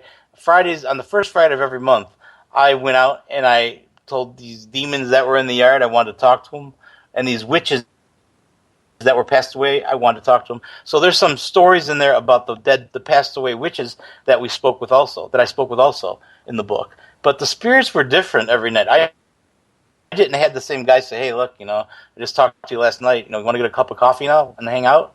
It was different. There was different spirits every night, and there was like 2 or 3. I would make a plan to get at least 2 or 3 a night, because I was working. I had a job I was working too, okay? And then I'd come home and talk to these spirits and start writing the book, and then taking more notes and getting more spirits until I wanted to make sure I had enough to have the book published and had enough stories, to put in the book. So it was different spirits, pretty much. You mentioned a few that were quite memorable. And there were a few times when they were lined up. Yeah? You mentioned, sorry, because of the whole connection thing here, I think we're running roughshod over each other, and I apologize if I'm cutting you off here. That's okay. We only have about a minute to go before we go to our final break with you on the night, and then we're going to open up the lines to our listeners so they can tell us their paranormal experiences in hour number 3. But Nice. When you were going through all these spirits, at any time did you feel overwhelmed with the experiences that they were telling you? Because that's a pretty heavy thing to go through, to have over 70 spirits all of a sudden start using your home and you as a conduit. Right. No, it was very overwhelming. Like I said before, I had to have a strong faith. Because in the book, you'll see we talk to angels, I talk to demons, and I talk to these. And I tell you, I had some demonic experiences in the house. Like I said, they cleared the back of the toilet. My gas tank was overrun, and there was other things that went on. But I mean, you have to have a strong faith. You have to have extra. You're praying to God, and you're praying to angels, and saying, "Look, okay, I'm here. I'm talking to these spirits. I'm talking to these entities. Now I need protection. And that's where your faith comes in. I had tremendous amounts of faith that I was being protected, and there was nothing that was going to bother me. So I think that's how I got through it. And I think these spirits and these entities knew it. I mean, there was no doubt about it. So, but just a lot of faith. And to get through something like this, and you have to be a strong person to put up, to have all these things happen. Where you're looking around the corner and you got these shadows, you can see waiting to talk to you. Dave, I'm going to get you to hold. Dave, I'm going to get you to hold on here. It's not before where they're just walking around; they're waiting to talk to you this time. Dave, I'm going to get you to hold on. We are going to take a break here at the top of the or at the bottom of the hour here. We are talking with author David Guddy. His book can be found on Amazon. It's called A Guest in My House, about his 10 years living in Paranormal Central, literally. It's a great story indeed. You're listening to Spaced Out Radio. I am your host, Dave Scott. We'll talk to you on the other side. Have you ever had an extraterrestrial experience? One you just couldn't explain? Well, maybe I can help. Hello, I am Samantha Mullet. On the second Tuesday of each month, I will join Dave Scott on Spaced Out Radio to bring a human aspect to ET contact. It's something I've lived with my entire life, and I'd love to help you understand. Let's share our experiences. The ET Experience, the second Tuesday of each month, only on Spaced Out Radio. Fairies, Bigfoot, dogmen, trolls, goblins? Hey, if it's cryptid in any way, I'm looking into it. Hi there, this is author Ronald Murphy, also known as Spaced Out Radio's Crypto Guru. Join me every second Wednesday of the month on Spaced Out Radio with Dave Scott, where we will talk about the stories people call tall tales. I will fill you in on the latest sightings and the hidden histories that are causing quite a stir. You can find everything at spacedoutradio.com. Hi there, this is Jolene with Rivulet Reiki and Readings, and I want you to relax. Let me help you chill out and get in touch with your body, mind, and soul. In this busy world, sometimes we need to let go, and this is where I can help. Visit my website, rivuletrndr.wix.com/rivuletrndr, or my Facebook page, Rivulet R&R, to set up an appointment for relaxation, Reiki, or readings. No matter where you are, it's time for you to make time for you. Would you like to expand your clientele? Have you ever thought of online radio advertising? Check out spacedoutradio.com to get your name out there. Our listeners support those who advertise with us, so why not give it a try? We have the most competitive advertising prices out there. Just click on the advertising tab on spacedoutradio.com and contact us today. Are you an ET experiencer, but you just don't know what's going on? Are you too timid or shy to discuss it with anyone? Maybe I can help. Join me, R. Keith Andrews, the first Friday of every month on Spaced Out Radio, and I will help you to find the answers you're looking for. Together, I will help you understand the off-worlders and the true meanings behind your experiences. All you have to do is join us in the Spaced Out Radio chat room. See you there. Every Saturday and Sunday night, as Dave Scott wanders aimlessly in the wilderness, you can come hang out with me, James Tyson, in Spaced Out Weekend. Starting at 9 p.m. Pacific, midnight Eastern, I'll take you along as we talk with some of the best experts in their fields. SpacedOutRadio.com is the place to find us. So sit down, relax, put your feet up. Enjoy the topics like the paranormal, supernatural, intuitiveness, and so much more. Hope to see you there. Hi there, this is your psychic medium Joanna, and I would love it if you would join us every other Sunday on Spaced Out Weekend. With host James Tyson, we'll bring you personal psychic messages on two mediums and a large. Questions about love, life, career changes. We would love it if you would come and join us live. Call in and listen in for the experience. Allow us to open the doors to your other side.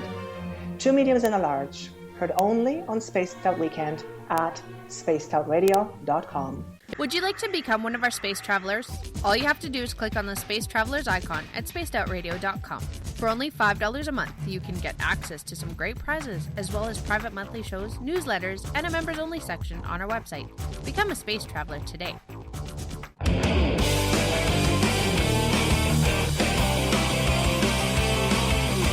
Do you have a topic or a guest that you'd like to hear on Spaced Out Radio? Let us know at spacedoutradio.com, where you can sign up to become a Space Traveler member today. Or you can find us on Twitter at Spaced Out Radio and on our Facebook page, Spaced Out Radio Show. I don't want to take a thing from you. I just want to feel like something real with you. I just want to fly high to another. Welcome back to Space Out Radio tonight. I am your host, Dave Scott. Thank you so much for being with us. We really appreciate you taking the time out. If you're listening on the SHR Media Network, if you're listening from the Spaced Out Radio chat room on Spreaker, on Paranormal Forum, if you're on Facebook at Euphoria Chronicles or the SOR Space Travelers, thank you for spending your Friday night with us. Tomorrow night and Sunday, Uncle Jimbo James Tyson is back in the hot seat as Spaced Out Weekend starts tomorrow night at 9 p.m. Pacific, midnight Eastern Time, for 3 hours of paranormal, supernatural talk with Uncle Jimbo himself. In the meantime, I will be packing up after this, leaving the cabin, wandering the wilderness to find my Zen, my Chi, and hopefully see some northern lights out there as well. If you want to follow us on Twitter, you can do so at Spaced Out Radio. Give our Facebook page a like, Spaced Out Radio Show. On Instagram, I can be followed at Dave Scott SOR. Our YouTube channel, where we put our archives, is Spaced Out Radio Show. Subscribe to that. And of course, our website is spacedoutradio.com. For the final time tonight, we introduce author David Guddy before we open up the phones in hour number 3 to have you call in and tell me about your paranormal experiences. David's book, A Guest in My House, can be found on Amazon, and I highly suggest you go get it because this is the real deal. This is 10 years of hauntings written into a book. And David, we bring you back in now, and thank you so much for being with us tonight. Really appreciate your time. And thank you for having me. I want to start off with a question from Bonnie in the SOR Space Travelers room. She is asking, do you believe that there was a vortex or a portal in your house that these spirits were able to get access to you? No. I had the energy field, which I was told by the spirits that they would come from all around because everyone talked about the energy field. And you'll read in the book where they specifically say, hey, look, there's a yard in Seville, Ohio, that has an energy field. And then they'll say, there's a guy there that we can talk to. So they all wanted to come and talk to me. But the energy field was there since the beginning of time, obviously. But it was just like a magnet. It would draw these spirits there. And I happened to find out about it while I was living there. And I had all those experiences and all the hauntings and the ghostly experiences. So then I was able to write a book because I wanted to know what the afterlife was about, more than just the Bible telling us or people telling us, religion saying, hey, look, there's heaven and there's hell, and you close your eyes, you die, you go there. And sure, that's true to an aspect, true to a point, but we're also, like I said earlier, we're going to meet somebody at that light, and you're going to have to make some decisions real quick. You got another question? Well, just in regards to the spirits that are around, did you ever sage your house, use Palo Santo wood to try and keep the bad entities out? Or when you were writing this, did you just want to hear from all sides that were kind of around? Well, I did have the house saged. I have an interesting story. When I was with my ex-girlfriend, she would drive around to yard sales, okay? She would drive around to the yard sales and, of course, see something that she wanted. Well, in the book,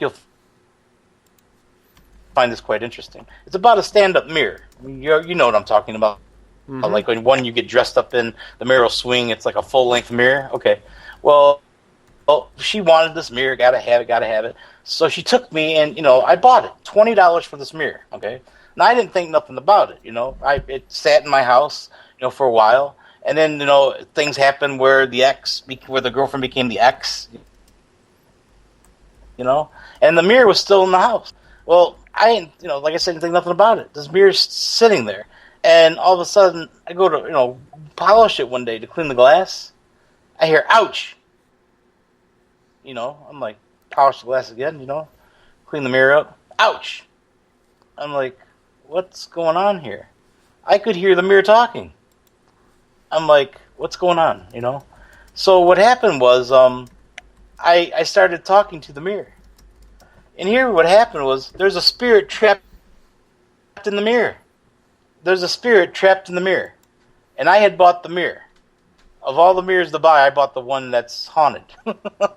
But I got this mirror, and it's home. This is a true story. And what happened was, I had to get the spirit out of the mirror. I mean, I'm sure this would be an interesting story, how she got in the mirror. Well, what happened was, I ended up getting the spirit out of the mirror, okay? I had a friend that came over, and she did something where she got that spirit out of the mirror. I'm telling you, when the spirit came out of the mirror, it was like a star jumped out of the mirror. I witnessed. The star jumps out of the mirror. Here it was, her soul got trapped in the mirror, okay? And she jumped out. What happened was, this girl used to sell, I guess she was a very beautiful girl, and obviously pretty vain. Because what happened was, she was selling herbs and things like that to these witches, okay? To this witch. And she found this witch was stealing from her, okay? And she confronted the witch about her stealing her herbs and stuff, and all this, and just confronted her about the stealing and things like that. And the witch got pissed off at her and said, "Look, I'm going to put a curse on you," So the girl, not thinking much about it, this mirror was hers, obviously, went to the mirror one day, and she's combing her hair and everything, and she says, "I started thinking, how much better looking I am than that witch was. I am much more beautiful than the witch that stole from me and all this." Well, guess what? She dropped dead in front of the mirror. The girl dropped dead in front of that mirror, and her soul got trapped in the mirror. Time would go on. Total years she was stuck in the mirror for 12 years. She told me that she would be sent to a storage unit where it was dark. Couldn't see nothing for about 2 years. Then a woman bought the mirror, and the house was very noisy, and the mirror got touched a lot. She didn't care for it, because every time the mirror got touched, this girl in the mirror felt it, and it hurt her to be touched through the mirror. So I had the mirror. Then I ended up buying the mirror, she says, from this yard sale, and it sat in my house the mirror sat in my house, honestly, for about 2 years, and all of a sudden, these things started happening with the mirror, and I noticed it, and then she came out of the mirror and told me this story. Well, the witch had caused her soul to be trapped in the mirror, but, then I ended up getting her out. But it was a pretty interesting story, how she was stuck in the mirror. Total years, she was stuck in that mirror for 12 years. When she got out of the mirror, she was scared to death. I mean, she felt like she was let go from a cell, a mirror cell, so to speak. I mean, I'm sure you guys have heard, I've heard also, be careful seeing ghost stories where they cover up the mirrors, where someone dies, where you don't get trapped in a mirror, because the mirror can be a cell, so to speak, for a spirit. But got her story. The story is in the book also. Very interesting. Let me think of anything else. Do you have any more questions from your audience? Not right now. I will continue to ask you, because I'm going to use my best journalistic integrity here, as that's what I like to do on a nightly basis. We are with David Guddy tonight on Spaced Out Radio. A Guest in My House is his book, and you can find that on Amazon right now. Did you have a lot of haunted items in your house, or was it just coincidence that the mirror was holding a spirit when you got it? It was just a coincidence that the mirror was holding the spirit when I got it, but I did have another haunted item. This is crazy. We had gotten this item from my girlfriend's aunt's house that passed away. It was a telephone stand, okay? An old antique telephone stand with a marble top and brass bottom. Beautiful piece of furniture. Well, anyways, I start noticing something around it. Here her aunt was attached to it, okay? The aunt was attached to this piece of furniture. I had to tell her, look, it's okay to move on. You don't have to be attached to this. It's safe now, But I really don't understand. I mean, I have another story that my aunt told me. This was crazy. There was a hope chest that was passed down through the family, okay? Well, the only people that were seeing the ghost was the bloodline on her side. Her husband wouldn't see it, but her children would see the ghost, and she would see the ghost. And she told me about it, and I could relate. She's seen this ghost where she wasn't talking to her or nothing. But she had the woman come out that did the ghost whisper, Mary Jane or something. But she comes out and she gives my aunt a reading, there, and inspects the hope chest. And she tells her that, look, this hope chest is haunted. It's haunted by a family member of yours. And he feels like he can't leave it. She goes, the next time you see the spirit, she goes, I want you to confront him. She goes, tell him it's okay to leave the hope chest, that, it's in the family, it's going to be taken care of, and it's fine. But I've heard other things about, items being attached with like that. So the mirror was my first experience with, having a spirit attached like that, and it was able to talk to her after she, exited the mirror. And of course, the telephone stand was haunted also. Not haunted, but had a spirit attached to it. So that was pretty interesting to have those things happen to me. How much demonic activity did you have? Because the one thing that has happened in the paranormal over the last 16, 18 months is everybody is saying everything is a demon now. I've noticed that, and it's not.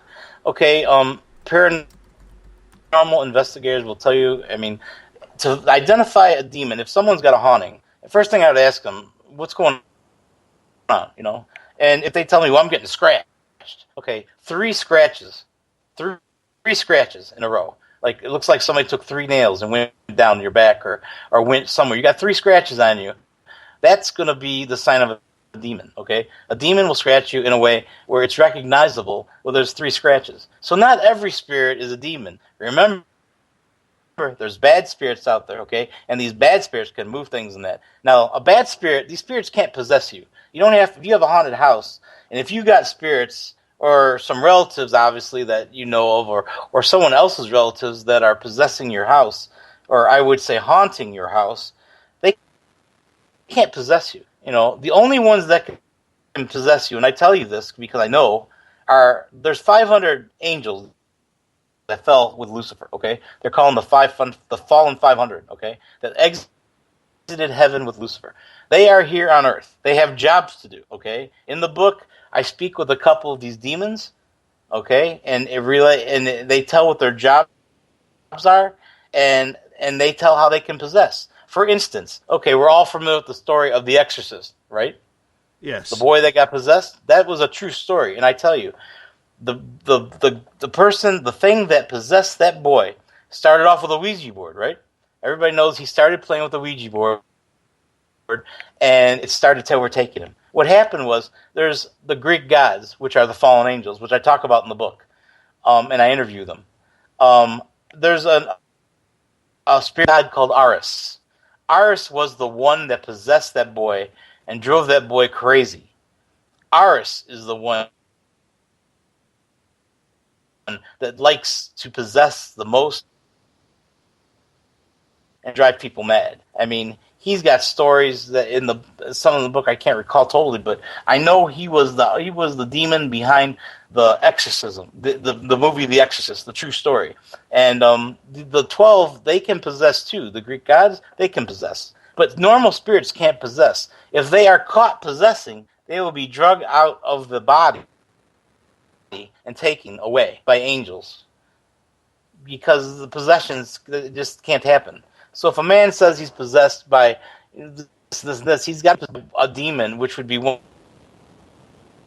of the fallen 500, But not everything is a demon. And when we come into contact with things that are moved, things like that, you got to remember there are bad spirits out there. They're not everything is a demon. So I agree totally that not everything is a demon, or I should say, I will say that not everything is a demon. But you'll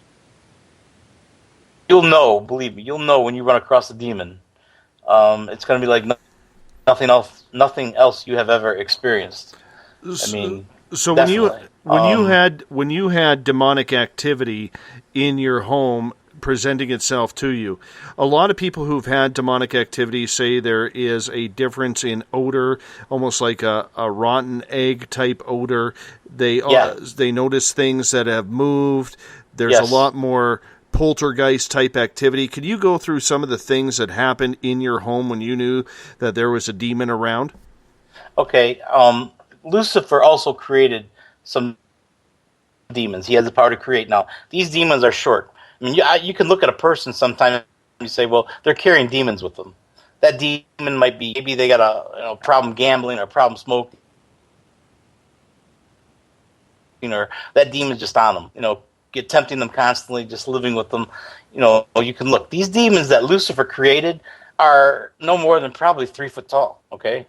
And these are the demons that, like Zach Bagans' demon house in Indiana. I'm sure we all heard about that if you're in the paranormal. Those demons clustered, and demons like to get together and infest. And when you have an infestation, you have a huge haunting like that at the Indiana house, where things are moving and you can't, things that are going on that you can't explain. Like in my house, we had I seen a green face. Okay, this green face was attacking my girlfriend. It was a demon. It was because I was in the middle of talking to some spirits, and all of a sudden this demon comes up and says, "Hey, who are you that you can talk to these spirits and other demons?" And was getting nosy. And who are you that you say that Lucifer comes and visits you and you talk to Lucifer? So this demon had a green face, but I knew I had a circle of protection. So I brought my girl to my circle of protection, and then I called for Lucifer to come take this demon away. I mean, this was ridiculous, But so he came and took the demon away, and he actually killed the demon and got rid of it. He said, "Your nose is too long. You're too nosy." But demons are created also by Lucifer, and these are ones can haunt also and cause mischief. So, but trying to think some of the other demons. But then I interviewed some in the backyard that I had come in, and they're in the book. These were the angels that fell with the 500 that left. And I talked to them. One of them told me that he moved the London Bridge one time, moved it enough to cause a bunch of accidents, and he was made to move the London Bridge back because it was too much problems. Another thing, all these demons are assigned jobs. The fallen angels, when I say the fallen, the 500 angels that we know that left heaven with Lucifer in the very beginning, they all have jobs here on earth. Okay? He gave them all a job. He's got a girl, her name is Amy. She is in charge of hell. She's the president of hell. And you've got people that manage hell for him. Lucifer will go to hell and check on things and make sure things are run right, because that's his job. And he does other things also. But his creations are the smaller demons that cause a lot of mischief in our lives and the hauntings that we know of, I believe, and from what my own experiences are. So, Bonnie is asking in the SOR Space Travelers Room, have you ever encountered the demon Aziel? A-Z-E-L-E? I've heard of him. No, I haven't. No. When you were seeing these demons, were they coming to you in a spiritual form like telepathy, or were they coming to you in a physical presence where you could actually see them? I seen them with my third eye, if that makes sense. So, I mean, very clearly, like I said, the one demon that had a green face that was attacking me had a big nose and a green face. And I remember seeing that very clear, attacking me and my girlfriend. And I had a circle of protection around me.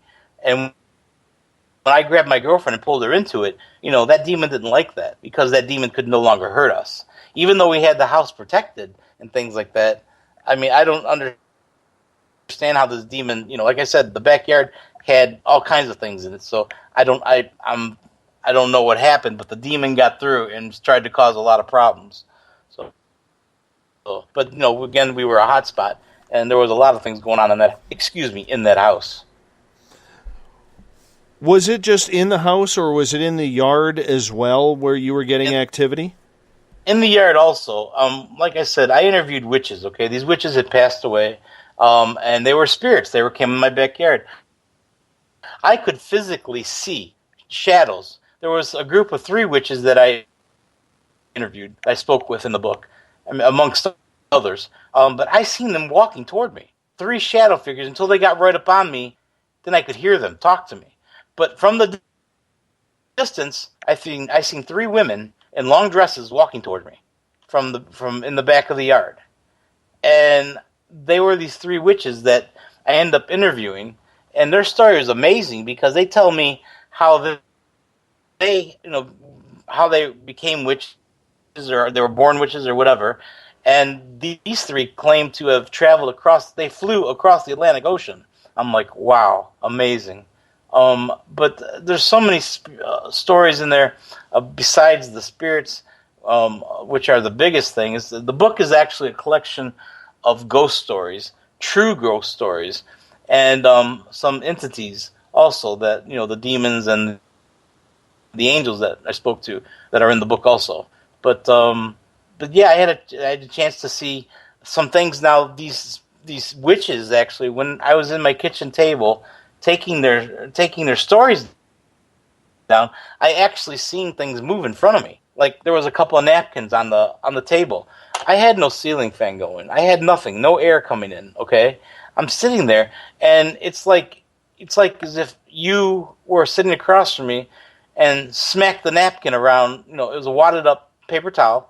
Smacked it around, and I watched it bounce across the table and onto the floor. I mean, a couple of things like that have happened where I seen that, on top of seeing the demons and things like that. But when I seen them, it wasn't a physical thing, but I did see physical, how would you say, physical things that they did. Move the cabinets, open and close the cabinet doors, shake the door handles, and actually see the face of a couple of them that it came at me. It was almost like as if with your third eye, if you understand that, where Yes. you can see, like if you walk in someplace, you can see this person almost as clear as day for the visual that you're getting, maybe from the spirit that's, letting you see them in your third eye. And like I said, a lot of psychics and mediums and people that hear and can see a little bit, they understand what I'm talking about. When you have this third eye, and you can understand the paranormal a lot better using your third eye, amongst listening to things.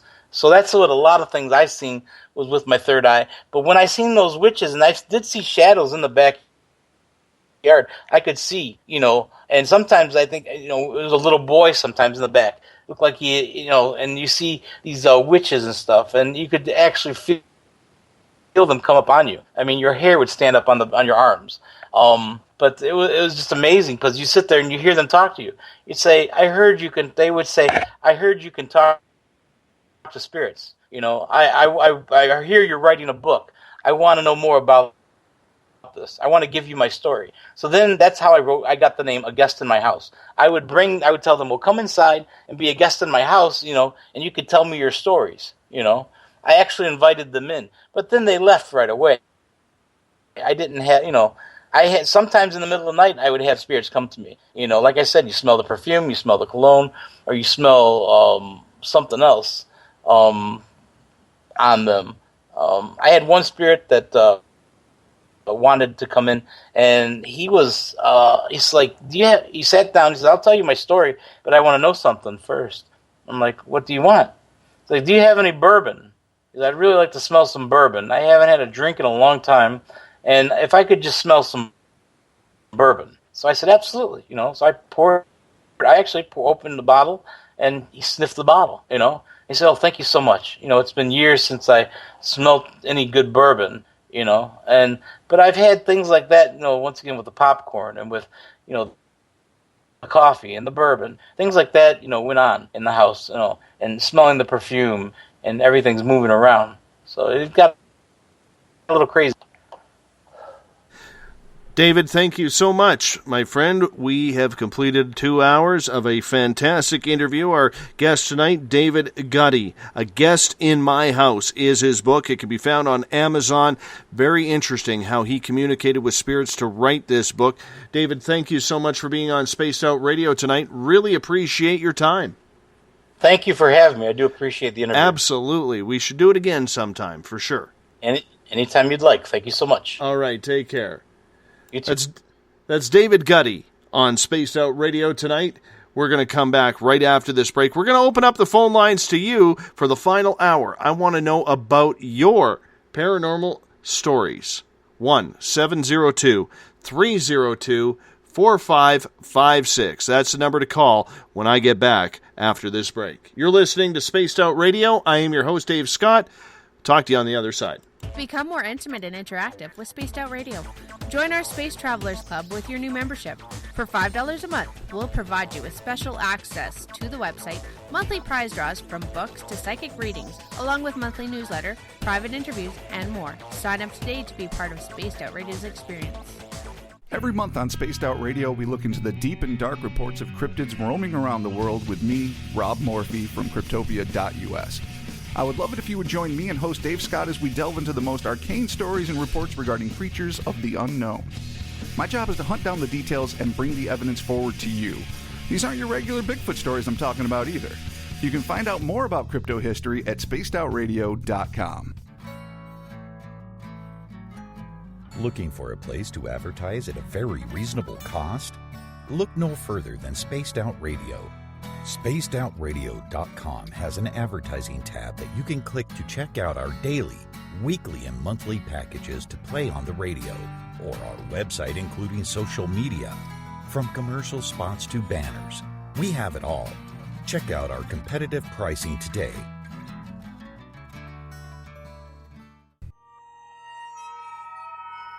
You hear footsteps in the empty room above you. A rocking chair begins rocking by itself. Don't be afraid of the things that go bump in the night. Reach for Spirit Storybox, the iPhone app the Huffington Post UK called the only ghost hunting app you will ever need.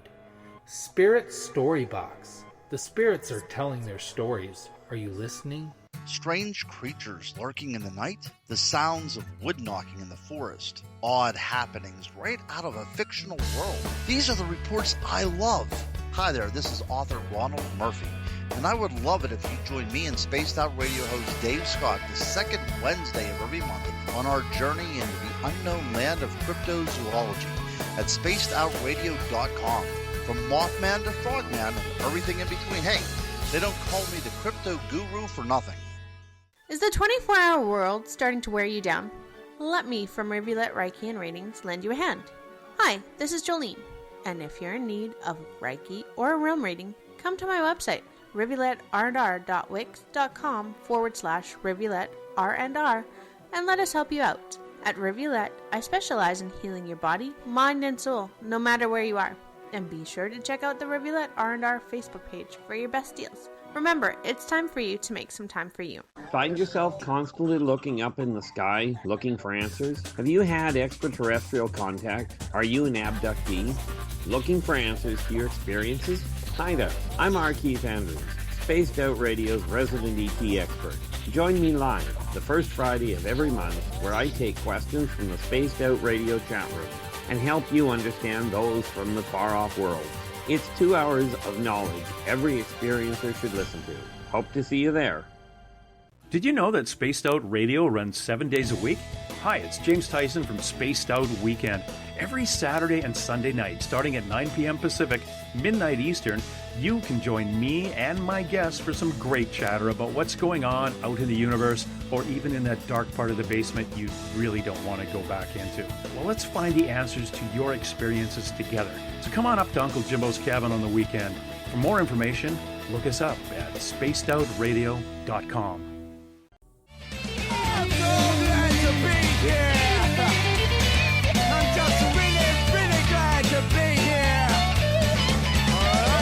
Would you like to connect with us on Spaced Out Radio? Head to spacedoutradio.com to check out the latest shows, guests, and sponsors.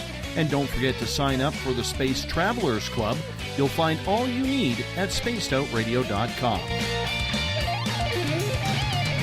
Welcome back to the final half hour of Spaced Out Radio tonight. I am your host, Dave Scott. Thank you so much for calling in and tuning in. If you're on the SHR Media Network listening in, if you're in the Spaced Out Radio chat room on Spreaker, over on Paranormal Forum, or you're listening in on Facebook at the SOR Space Travelers chat room, or at Euphoria Chronicles. We appreciate all of you taking the time to do this and share your time with us.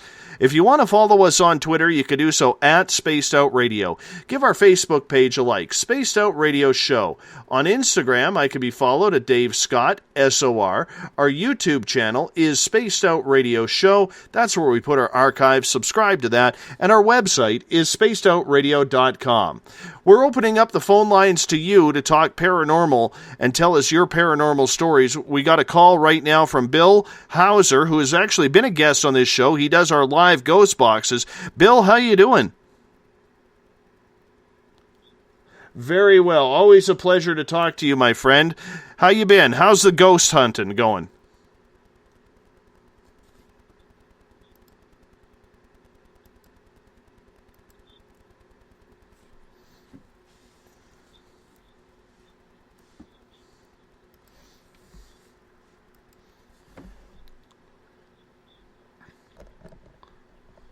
What are you working on for new concepts right now?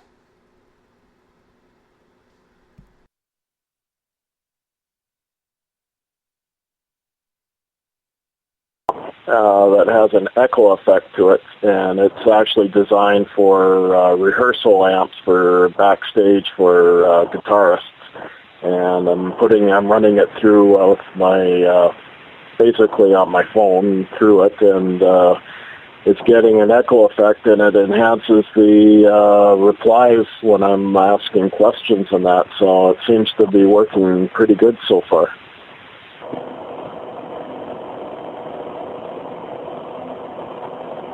Bill, have you had a lot of success with the downloading of apps? Because there's a lot of people out there who are just not convinced they're working.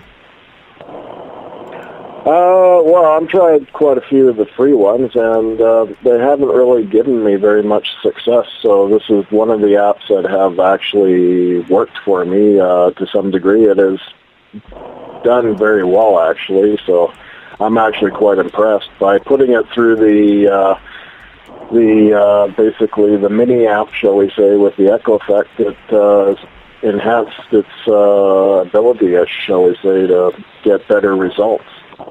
Mm-hmm. You got a paranormal story for us to share tonight, Bill? I just wanted to mention one time on my ghost box there was it's basically the Andy box I was using. I had a black man come through. Well, pardon me, I should say dark man, but he sounds like a black man, so he's not the comic strip character, shall we say, but he's a type of shadow person, and he just sort of came in for a little while, and he left, and basically, I did a little bit prayers and protection and that, just to make sure that he had left. I did know a little bit about him, and he definitely is a character that to be reckoned with. What did he have to say to you on the ghost box? He just identified himself when I've asked basically who you are, and he basically identified himself as Dark Man. What made him so eerie? Well, I mean, his voice, too, it's very distinctive. It actually sounds like somebody with a Jamaican accent, actually. Basically, Darkman is a type of shadow person, to say the least. He lingers around in many different locations, and, yeah, so that's basically what I know about him. What did he say in his conversation with you, Bill? Well, it was very brief. He just basically identified himself that his presence was there by saying Darkman. So I just basically, after that, ended the session fairly quick and started to do my prayers and get some incense out and basically reassure the location and of Darkman. So, yeah, I was kind of surprised that he did come through, but at the same time, you just don't know who or what's going to come through on the ghost box. So it's always a good lesson to protect yourself at all times. You don't deal with a lot of demons, though, do you? Generally, no, not really. Sometimes just ornery, pissed off, shall we say, spirits every once in a while that tell me the F-bomb and, things like that. But generally, most of the spirits that I talk to are very friendly. They thank me. So, yeah, generally, it's a fairly open conversation, shall we say, and, yeah, it's been pleasant. You know what? I will never forget. Remember when you first came on to do the Ghost Box session with us live, and we're going to do that again sometime in August with you. But yeah, I was always a little bit weary about the Ghost Box, and I wasn't really hearing what you were hearing.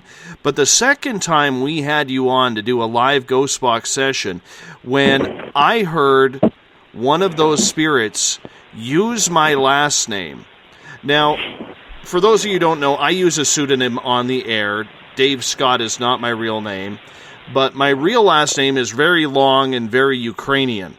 And when I heard my last name come out perfectly on that one, I was like, oh crap, Bill actually has something going on here. And it still gives me the chills every time I think about that. Yeah, well, I mean, that's the thing. They sometimes call out my name in full, too, by saying Bill Hauser, so I mean, it does happen that they'll call out your name in full at times. That does happen.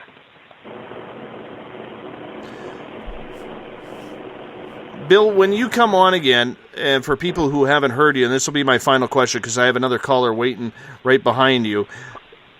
When you come on again, I want you to just tell people how we do this, because when we're doing a live Ghost Box session with you, it's unedited. It's right there, it's live, and it's open. Do you know what's going to come through? No, I don't. It's always, shall we say, like an adventure. You don't know what kind of spirits are going to come through. You always hope that it's always pleasant, but you never know. You might just get something said to you that's not so pleasant. So basically, yeah, I have no control about who comes through or what they have to say. So generally, you put your positive thoughts out, and hopefully that attracts positive people back to communicate with you. That's kind of how I've dealt with using the Ghost Box. Have you ever had someone famous come through? I would say no, not really. I've had historical people come through of British Columbia. That has happened a few times. Again, generally speaking, not anybody that I know that's famous, or at least I've never pursued anybody of that nature. Awesome. Bill, thank you so much for calling in tonight and sharing that. That would freak me out, my friend. I'm not going to lie. That would freak me out. Appreciate your time, Bill. Okay, thanks, Dave. And Take remember, care. Have a good night. Get back to me with your holiday times, because we need to make sure that we get you booked up for August for another live Ghost Box session. Yeah, will do. I'll check my schedule and get back to you. All right, okay, you have a good night, Dave. Take care. Yeah, Thanks care. for calling Bye in. now. That's Bill Hauser there. He does live ghost box sessions. We're going to go back to the phone lines now. Calling in and listening in from Paranormal Forum, it is Eric. Eric, welcome. How are you? Doing fine. Good to be here. Absolutely. Great hearing you. Yeah, you know what? And I have to tell people this story. Eric was one of my pissed off non-listeners. And what I mean by that was when we were over on the previous server, Eric could not get on because of the stupid firewalls for security that they had on, much like a lot of people could not listen even if they wanted to listen. And the poor guy was getting so frustrated that he couldn't listen. Finally, you know what?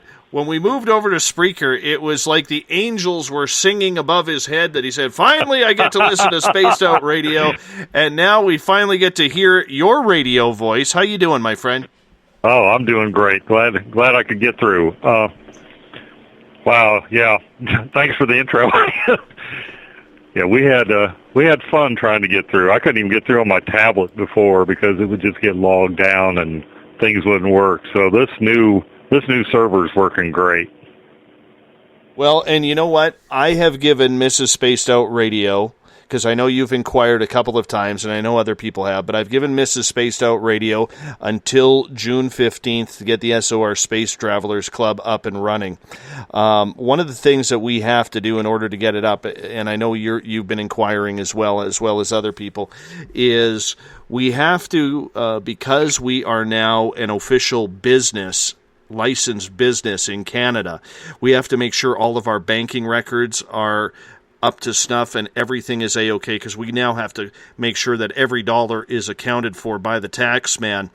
And one of those things that we need to be able to do is make sure that everything goes into a business account. So we're right in the process of getting that done. Once that is done, which should be sometime next week, we're going to fire everything up. Awesome. I'll be right there waiting. I appreciate that. Tell me your haunted story, my friend. I've got several, but my favorite one, and the one that really put me over the edge, was visiting an aunt who lives in a very historic part of West Warwick, near where the Gaspee was burned, and some of the houses in her area date back to, pre-revolutionary days. Well, I was laying awake because, one, I'd traveled all night to get there after work, and I was just wired, and we'd partied a little bit. And I was laying there watching she has one of these old-fashioned clocks by the bed where I was sleeping, where the numbers are on a reel, and as you watch, the flap will fall. Well, I was watching this thing. It was about 4:23 a.m., wondering if I really needed to get up and go to the restroom, or could I just lay there a little longer. And this voice, just as clear as if standing right behind the headboard of the bed I was sleeping in, said, excuse me. And imagine a voice like something you would hear on Oliver Twist. I don't do voices, I can't really come close to what it sounded like other than say, Edwardian, Victorian English, kind of Cockney accent. Of course, this made me yell out an expletive. I threw my hand up because I thought right there when it happened, I thought somebody's standing, behind me. So I threw my hand up. Of course, I hit the headboard, yelled out a bad word, and got up, and there was nobody there. There's no way anybody could be there. The headboard's right up against the wall. The house is the room was on the second story. It was one of those nobody believes it till it happens to them circumstances. Well, after that happened, I was, no doubt. I mean, like you and Bigfoot, well, me and ghosts. I mean, there is no doubt. I've been there. I've heard it.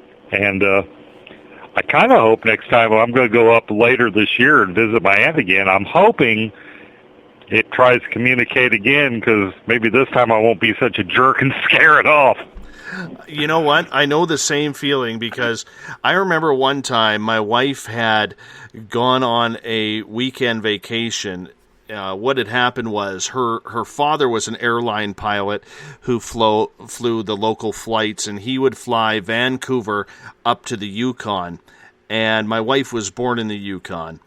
And it was on his final flight that real cool story, she got to actually sit in the cockpit, even though people aren't allowed.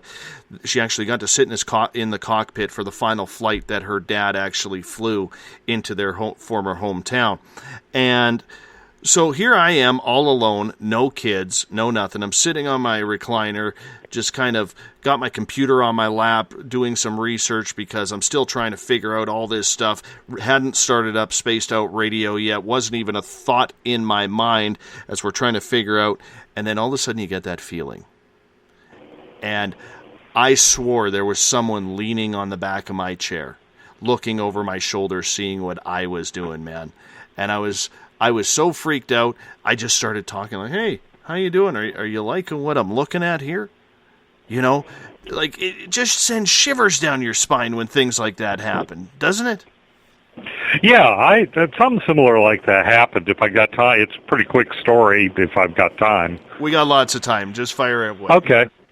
I was in Asheville, North Carolina, visiting a friend, and was heading back to my place in Bakersville, North Carolina. And I started having a conversation with my grandmother, my mother's mom, and then it comes to me, it's like, basically it's like, okay, you're 81 years old, you've been, if you feel like you need to go. I mean, don't hang around for me. I'll miss you, but had, that kind of weird, and then I kind of snapped out of it. It's like, what am I doing talking to myself? Well, the next morning, my dad came over to inform me that I needed to get my clothes because Grandma had died in the morning. And not only did I have something like that, my aunt that's like this really no-nonsense, my Aunt Pat is so tight, she squeaks when she walks. She's such a a UFO could land and one of the pads could crush her foot, and she still wouldn't believe in it.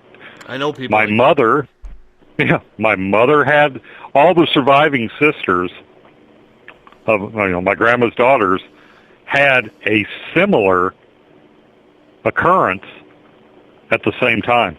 Wow. And at that point I'm still I'd imbibed a little illegal herbage, so before I headed home. Not you. Yeah, not me. Back in my younger day. So at that point it's like, okay, maybe that had something to do with it, but when my mom and her two sisters all had the same thing at roughly the same time, and then Grandma winds up dead sometime in the night. That sort of made a believer of me there, too. No kidding. The only thing that I have had similar happen, and it's a little bit different, is my grandfather. I was very close with my grandfather, and kind of the family legend goes, and it'll be 43 years in about 3 weeks' time. My grandfather was an absolute violent alcoholic. And it was to the point where they were living in Alberta back on the farm that my dad grew up in. My dad had moved out. He got married to my mom, and they moved out west to British Columbia. And my dad one day went and kidnapped my grandmother because he was sick and tired of the beatings my grandmother was taking. And about 3 weeks later, after my grandfather had realized that my grandmother was gone, he went on a 3-week drinking rampage. He came to BC to find her. And he came over to my house, and he'd never met me. And my dad introduced him to me. My grandfather held me and vowed from that moment forward never to pick up a drink again. And he never did. And what happened then was, when my grandfather passed away in 1995, the day of his funeral, I had my first angelic type experience where when I'm depressed and I'm down and I'm not feeling good, I go in the shower and I crank that shower as hot as I can possibly take it. And I had the fan off in my bathroom. There was no window in my bathroom. And I've got the shower cranked and I've got the glass doors. They're all steamed up. And all of a sudden, this cold breeze whipped right through the bathroom, chilling me. And I'll never forget this. Like the shower is scorching hot. And this cold breeze came right through the glass. And this voice said, "Don't worry, everything is going to be okay." And I just lost it right there. I didn't hear that voice for another year, when in that same shower, same incident happened, but it was the day my sister was getting married. And I was thinking of my grandfather, that he would love to be here for this, and that same thing happened. Don't worry, everything is going to be okay. Wow. Yeah. I am officially spooked. Little hair I have is standing on end. Oh, my mom had something like that happen to her. She was at church, and we had a relative that I can't remember if they were divorced already or aunt. My mom said this voice behind her said, "Pray for Tammy. She is in need."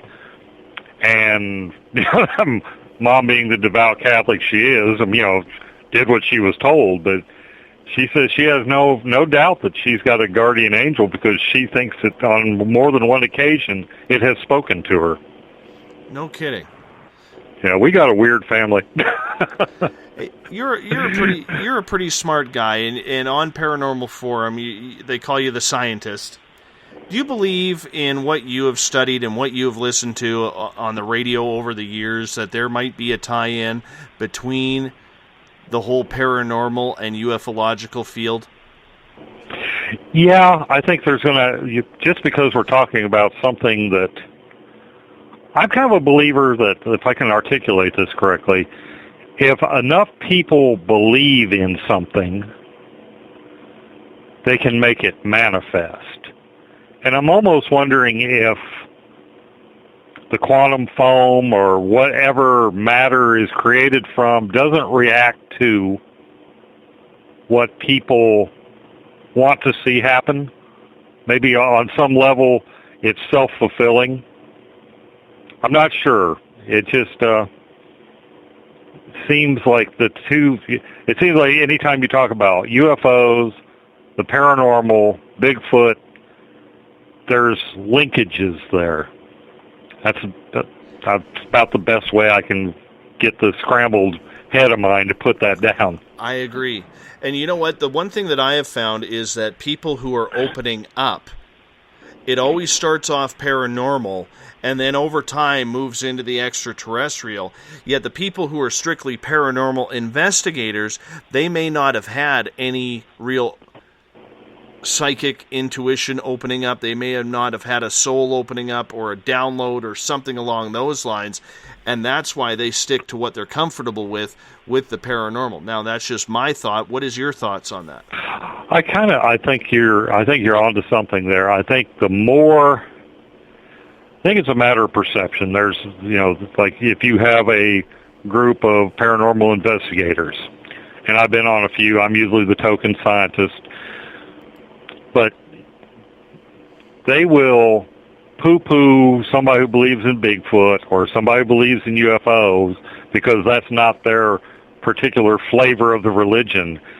And I think the stuff that happens that's there to be witnessed, you've got to be open to see it, because what we perceive as reality is just the way our brain runs, the light spectrum through our eyes, into our brains, through all our filters to come up with an image.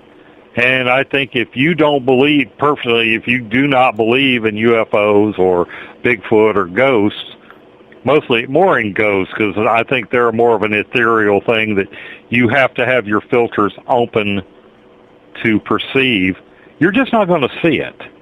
Mm-hmm. I'm thinking you've got to prime the brain to be willing to see it. I was open-minded. I call myself a skeptic, not a debunker. If there's a ghost here, show me where. Let's see if, a lot of times I'll be the one that points out, well, your K2 meter's picking up that wireless router over there in the corner. Just wave it over there and see what. It makes me the unpopular guy a lot of times. But I think if you're open-minded, and like the one skeptic said, don't be so open-minded your brain falls out. But if you haven't got your filters cranked down so tight that they only accept a hidebound version of reality, I think you're going to perceive more. The more open, the better you are. Like my wife sees things that I don't. Our house is haunted. I've done cleansing rituals, and she actually brings stuff in with her. Oh, wow. And she'll see them, and I know she's not, been married to her 15 years. I know when she's lying to me, and she'll describe something, and I don't even doubt it. I said, "Oh, well, do you want me to get rid of it?" No, I like it. It's I think she brought one back from England this last time she was over there. So you never know. Long-distance haunting, never go wrong with a little long-distance haunting. My friend, you know what? I want you to stick around because this is the first time I've got to chat with you. So you were having a good time here, and while we're waiting for more callers, you might as well hang out for a little bit. How about that? Sounds like a winner to me. All right, let's go to a break here. Open lines tonight on Spaced Out Radio for the final half hour as we are talking your paranormal stories. You're listening to Spaced Out Radio. I am your host, Dave Scott. We'll be back after this break.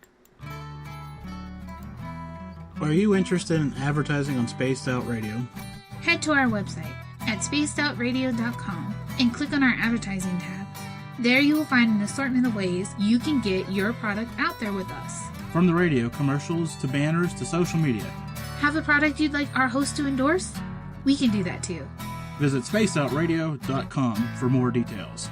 Visit purpleplates.com today. For over 40 years, the Purple Energy Plates have been delivering amazing results for their many customers. Inspired by the great genius Nikola Tesla, the harmony, healing, and energetic effects of the plates have proven over and over to be beneficial and often miraculous to thousands of customers. With their money-back guarantee and the many benefits, how can you afford not to get one? Check their site for daily specials and choose from their many energy products. You won't be sorry. Right here, this is where we divulge the fruit of our research. Here on the Webster Phenomena every Saturday night at 8 p.m. Pacific, 11 p.m. Eastern on Spaced Out Radio. Attention Spaced Out Radio listeners. For only $5 a month, you can join Spaced Out Radio Space Travelers. Your membership at spacedoutradio.com will give you access to private fan area on the website, get you a monthly newsletter, draws for monthly swag, and a whole lot more. Sign up today to become a part of the Spaced Out Radio experience. Strange creatures lurking in the night, the sounds of wood knocking in the forest, odd happenings right out of a fictional world. These are the reports I love. Hi there, this is author Ronald Murphy, and I would love it if you join me and Spaced Out Radio host Dave Scott the second Wednesday of every month on our journey into the unknown land of cryptozoology at spacedoutradio.com. From Mothman to Frogman and everything in between. Hey, they don't call me the crypto guru for nothing. Greetings and salutations, space travelers, from the Chronicles of the Unknown team. What is Chronicles of the Unknown? I keep hearing about this thing. It's a new paranormal reality TV show based right here in beautiful British Columbia, Canada. Follow our team as we uncover claims of activity on the Caribou Gold Rush Trail. You can also follow us here every third Monday, where two members of our team will be available to answer your questions. We'll give you some equipment updates and some of our experiences on the road, right here on Spaced Out Radio.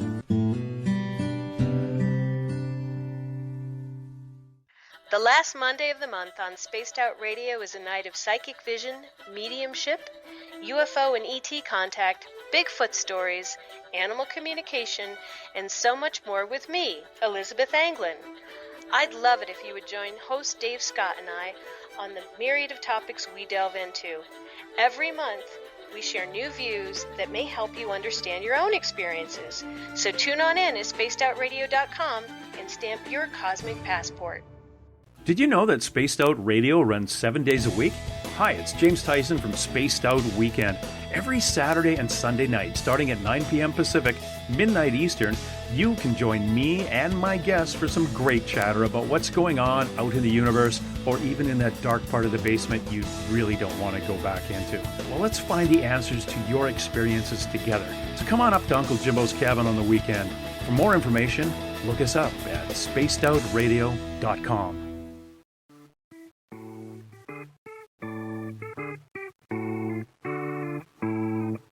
Missed most of tonight's show? Don't worry, you didn't miss a thing. You can head to our website, spacedoutradio.com, and download our archives for free. And don't forget to get your Space Travelers membership today. Now, back to tonight's show.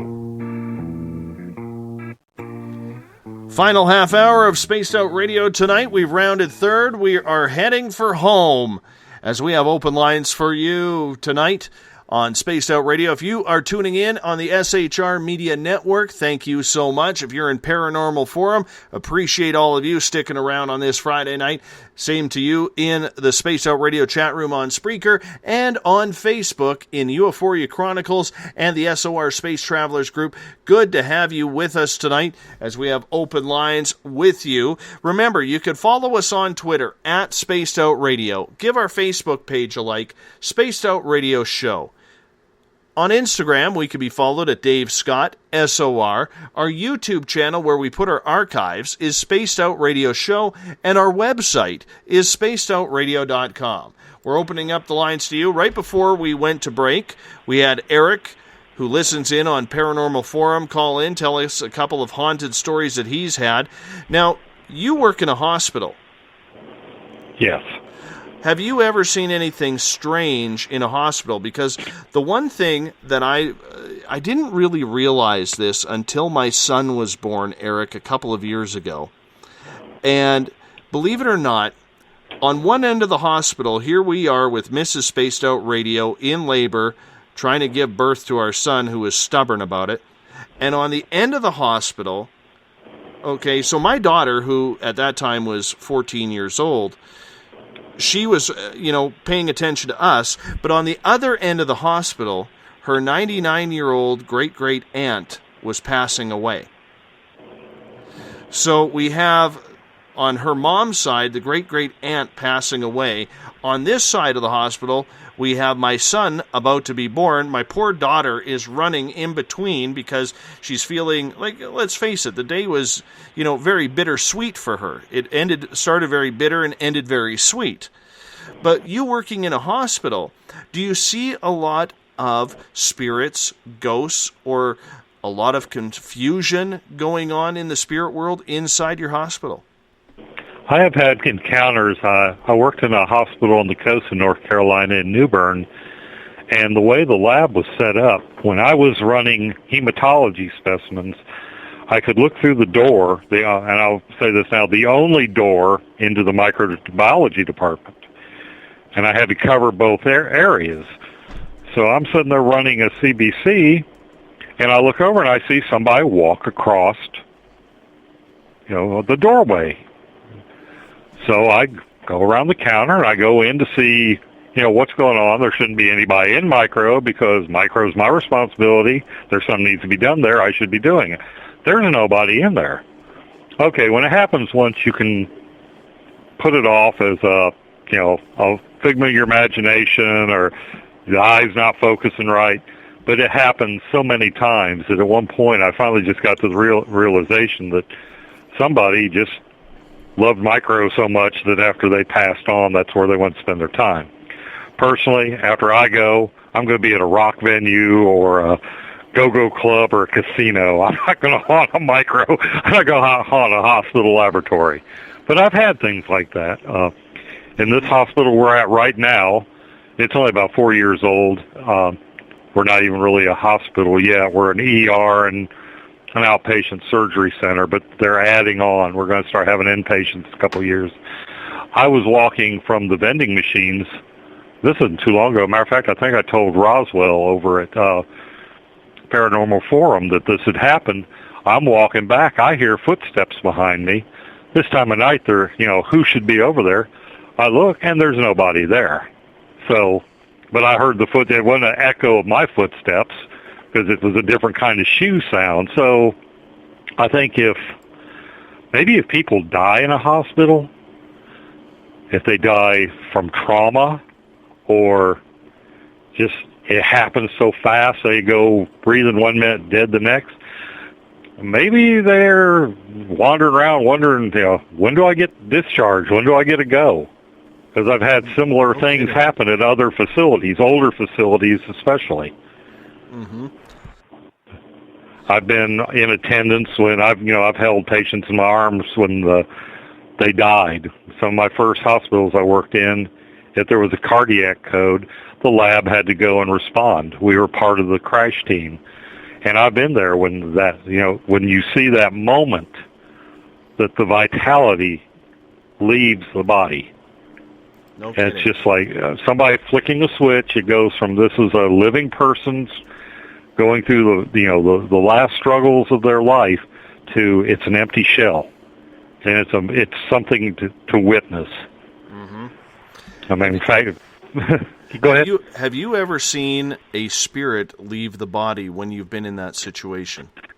No, I wish I could say yes, but no. I've and keep in mind when you're working a code. Okay, a lot of times I'm either trying to get a blood gas because the respiratory therapist has got them on a ambu bag, pumping air into them. So I'm trying to get a blood gas, or I'm trying to draw some labs.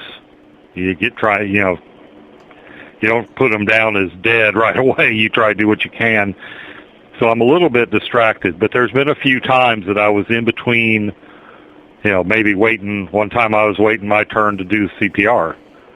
We were all doing CPR, trying to keep, in shifts, trying to keep this guy up until the ER doc could get up there and pronounce. So I was waiting my turn and watching the guy, and that's when, even though we were doing the compressions and he was, being bagged, I could see that moment when that body was inert. Really? Like the switch had, it's really, and it wasn't too much later, the doc came up and called time of death and everything, but I knew when the time of death was because I fully believe I witnessed it. See, I've only ever seen one dead body, and you've heard that story a number of times, and I'm not going to repeat it for the sake of boring the listeners. But when I saw my wife's grandmother's spirit leave her body, I knew 9 minutes before she breathed her final breath, and watching her change was pretty incredible. And I'd never seen a dead body like that before. Like, I'd seen that at funerals, but never watched someone pass away in front of me. It's pretty surreal, but it's pretty peaceful at times. Yeah, I've seen that. I know what you're talking about. It seems like at the funeral you see the body sitting there in a box, and it's like the empty can of pork and beans. Okay, that was just, even to touch, that farewell pat on the hands or something, that doesn't feel like a person. I know part of that's embalming methods and all that, but there's still, I think it's my belief that maybe on a subliminal level, we sense each other's life force.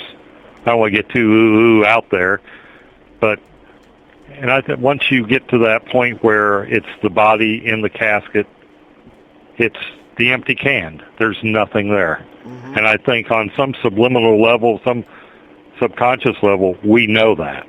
Right. And we can sense that. Sorry for cutting you off. Do you have you seen, and I don't know if you heard our guest last week, Jeff Dwyer, who's also a doctor in California, but he's also a psychic and a paranormal investigator. And one of the things I asked him, and I'll ask you this, and I've asked my cousin, who is one of the top doctors when it comes to diseases in Canada, and do you see a lot more doctors starting to understand or maybe think of the possibility that there could be life after life because of the things that they have seen that they just can't explain? I know for my cousin, it drives him nuts when that happens because he needs to have an answer for everything. And there are certain things that have happened in the ER when he was doing his rounds or in palliative care that he just can't explain. I have heard similar from some of the palliative care nurses, and I think the nurse, this is a shout out to every hospice nurse on earth. Y'all are amazing. They do something that I just don't see how they keep their sanity. They're true angels on earth, but they are more willing to accept. The only doctor I know that's been a believer in a life after life type of thing was a pathologist of all. It's like the pathologist, of course he was getting older and his getting long in the tooth and was probably hoping there was something else afterwards because he was probably in his late 70s. But that's the only doctor I've ever spoken to who was open and honest enough to say something like he believed that he actually said a couple times while he was autopsying people, he felt like there was somebody standing over his shoulder seeing what was going on. Like the body, the spirit wanted to kick, say, well, man, what did me in? It was wondering, but that was the only doctor I've run into that, had that reaction. Most of them, I don't know. I think the sense of wonder gets beaten out of you in the process of becoming an MD. I hear you there. Yeah. It's all about the science and not about the spirit anymore, isn't it? Yeah, and medicine's become a money-making machine in a lot of cases, and that's a shame. I agree. Corey in the Space Out Radio chat room on Spreaker, she's also my booking coordinator. She works as a care aide in a seniors facility here in the hick town that I live in, and she says she's actually seen it at work where passing is a good thing, especially in an elder, and when they do pass, it always seems to be quite a spiritual event around there, for sure. I could believe that. Years ago they used to call pneumonia the old person's friend because older people would succumb to pneumonia and basically they would lose the ability to transport oxygen and the CO2 would build up, and it was just sort of a peaceful, non-painful way of passing. Well, now, of course, if somebody gets inhalation pneumonia, or we pump them, put them on respirators, put them on antibiotics, and just draw the process out. And I almost think medicine needs to look and say, maybe some of these processes are in place as a form of mercy, and maybe extending a life beyond. We had one. She was in my first hospital. She was over 100 years old, matriarch of a local business family, and she finally told her doctor, I'm 101 years old. I'm too old to die young. Get these IVs out of me. If I die, I die. I've had it with this torture. Well, to God, she left that hospital under her own power when they quit messing with her and trying to save her life. I don't know, man. I've always said that I want to grow to be old enough to be a pain in the ass to the doctors and nurses. So that's my goal in life, to be old enough to do that. My problem is what scares the living daylights out of me, and being a father again in our blended family. When my son was born, I was 40. What scares the living daylights out of me is there's only been one man on my dad's side, and that was my great uncle that actually made it past the age of 70. So I'm really hoping I'm not at that halfway or way past the halfway point now, because, those are things you think about when you are, a new parent again at 40 and restarting the family. But, I wouldn't give the time of the world or all the time in the world for them. That's for sure. Yeah, I think if I can be riding my motorcycle, scuba diving, doing the things I like to do, I don't care if I live to be 1,000, as long as I can still be something. Like that lady was, she was still active. We had a friend in Russellville, Kentucky, who had been a teacher, and she lived to be 100, and she was active and didn't mind. She didn't look on it as a burden. But in the same town, we had another. These were both people who went to the same church. Had another lady that was over 100, and I cannot remember exactly how, but 100 plus. She felt like she was being punished because there was no joy in her life. I mean, she waited all week just for Sunday so she'd come to church. But she felt like it was a long life she had done something she was atoning for. Well, so I guess it all depends on the quality of life, as whether I want heroic measures or not at the end.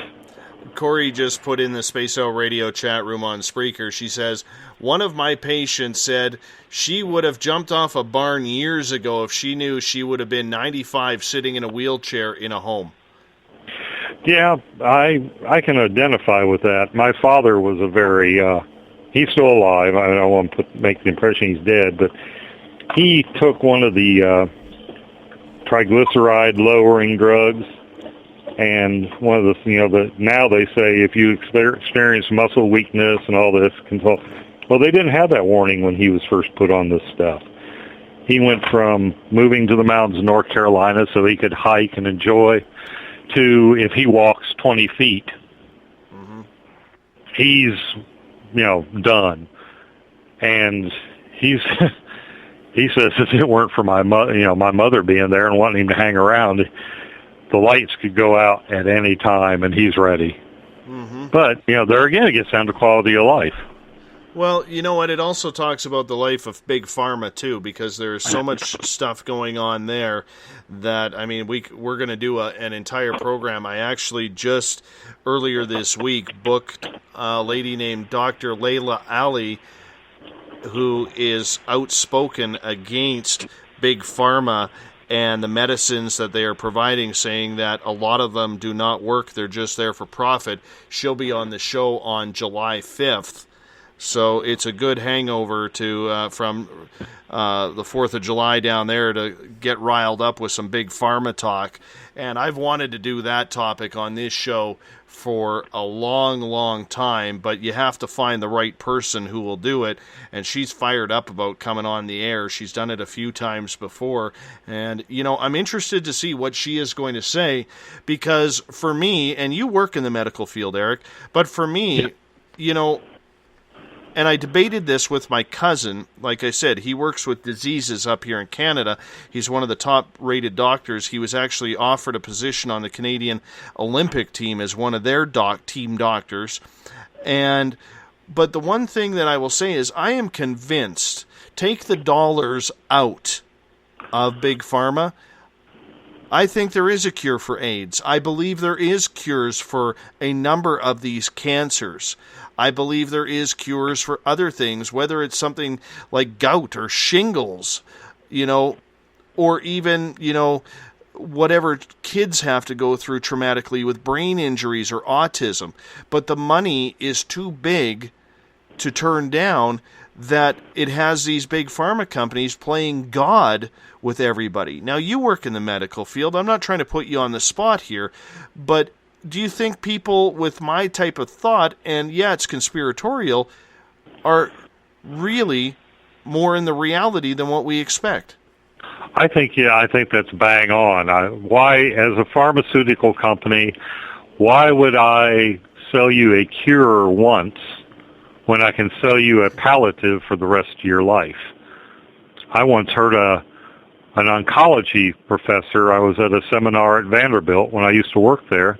It's a big teaching hospital in Nashville, Tennessee, talking about how they were starting to think of cancer more as a chronic condition and attempting to cure it or treat it as like somebody who had arthritis or, treating it as a chronic condition more than trying to get an endpoint where it's gone, control it. Well, that goes right back to don't cure it, treat it.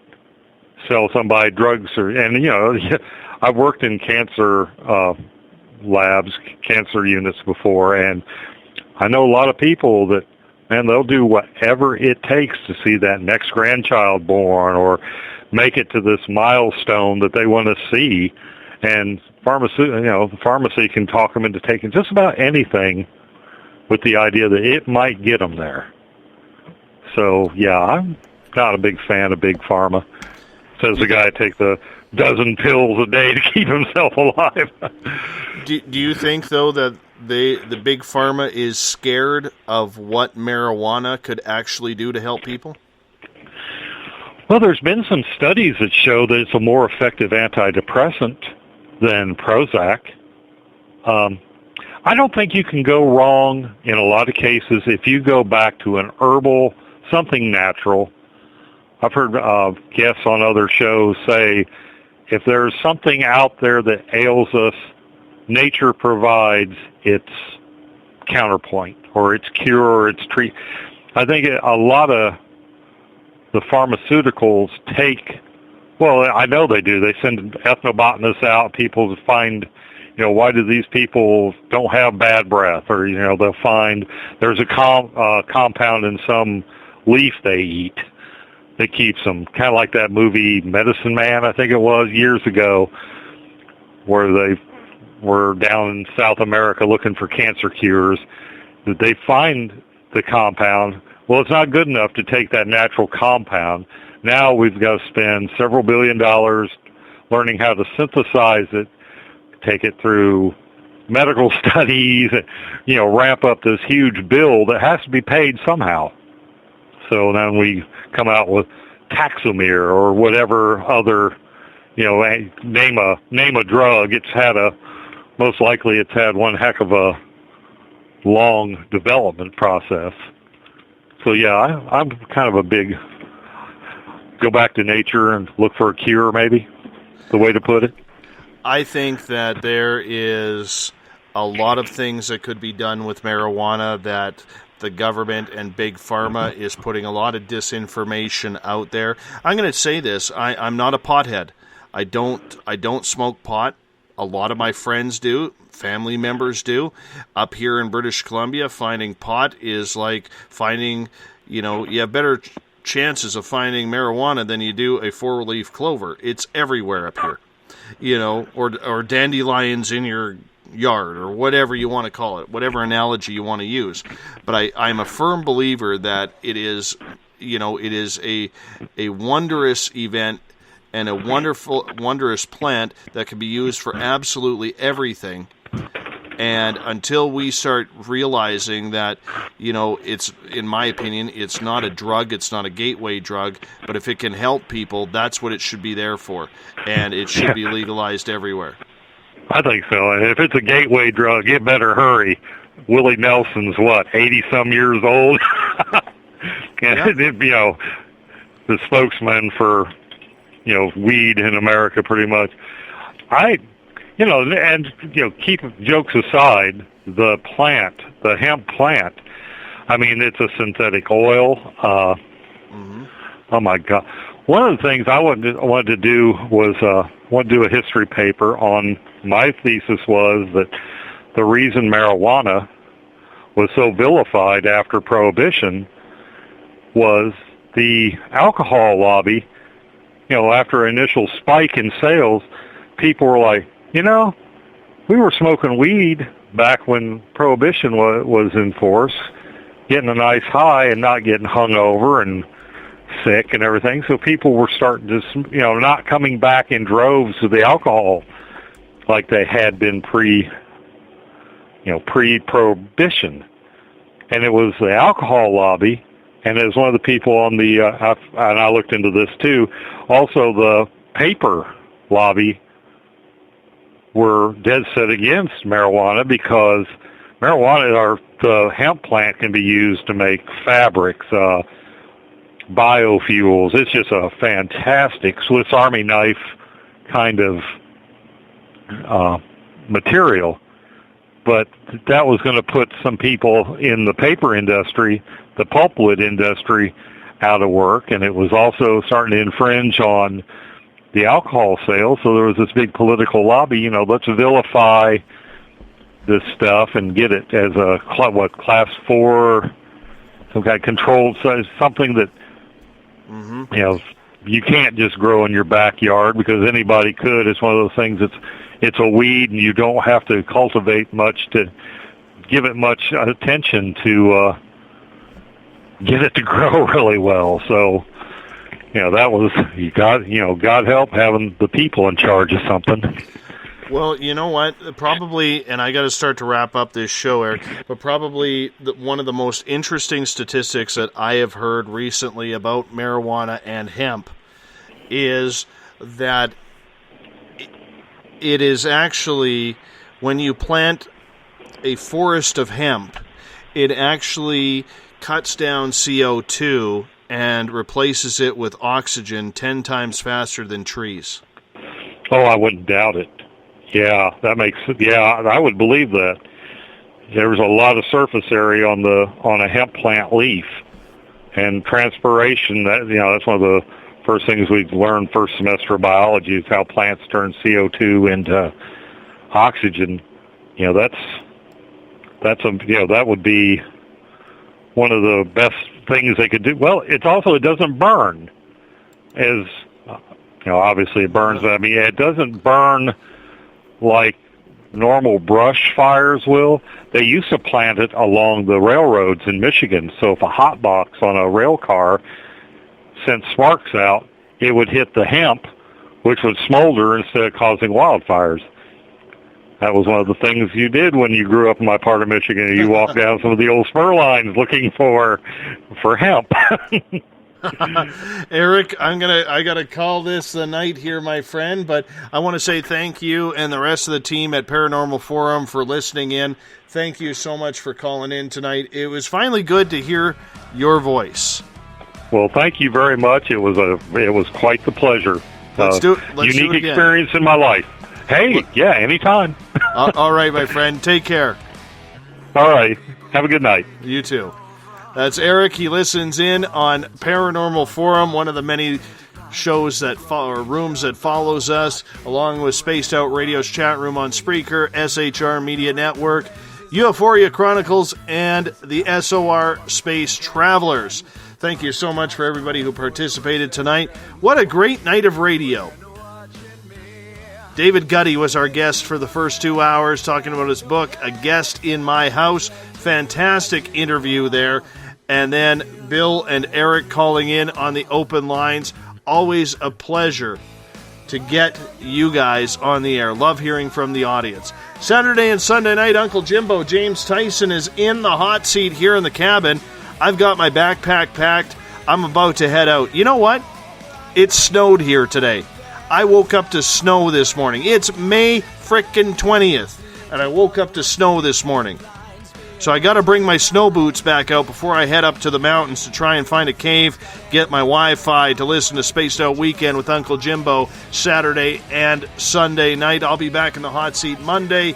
Vince Yunzuza will be joining us, and the topic will be Pacific North Weird, Paranormal. We're getting back into it. Love the paranormal talk. Remember, you can follow us on Twitter at Spaced Out Radio. Give our Facebook page a like, Spaced Out Radio Show. On Instagram, I can be followed to Dave Scott, SOR. Our YouTube channel is Spaced Out Radio Show. Subscribe to that. And, of course, everything you need is on our website, spacedoutradio.com. Much love to all of you.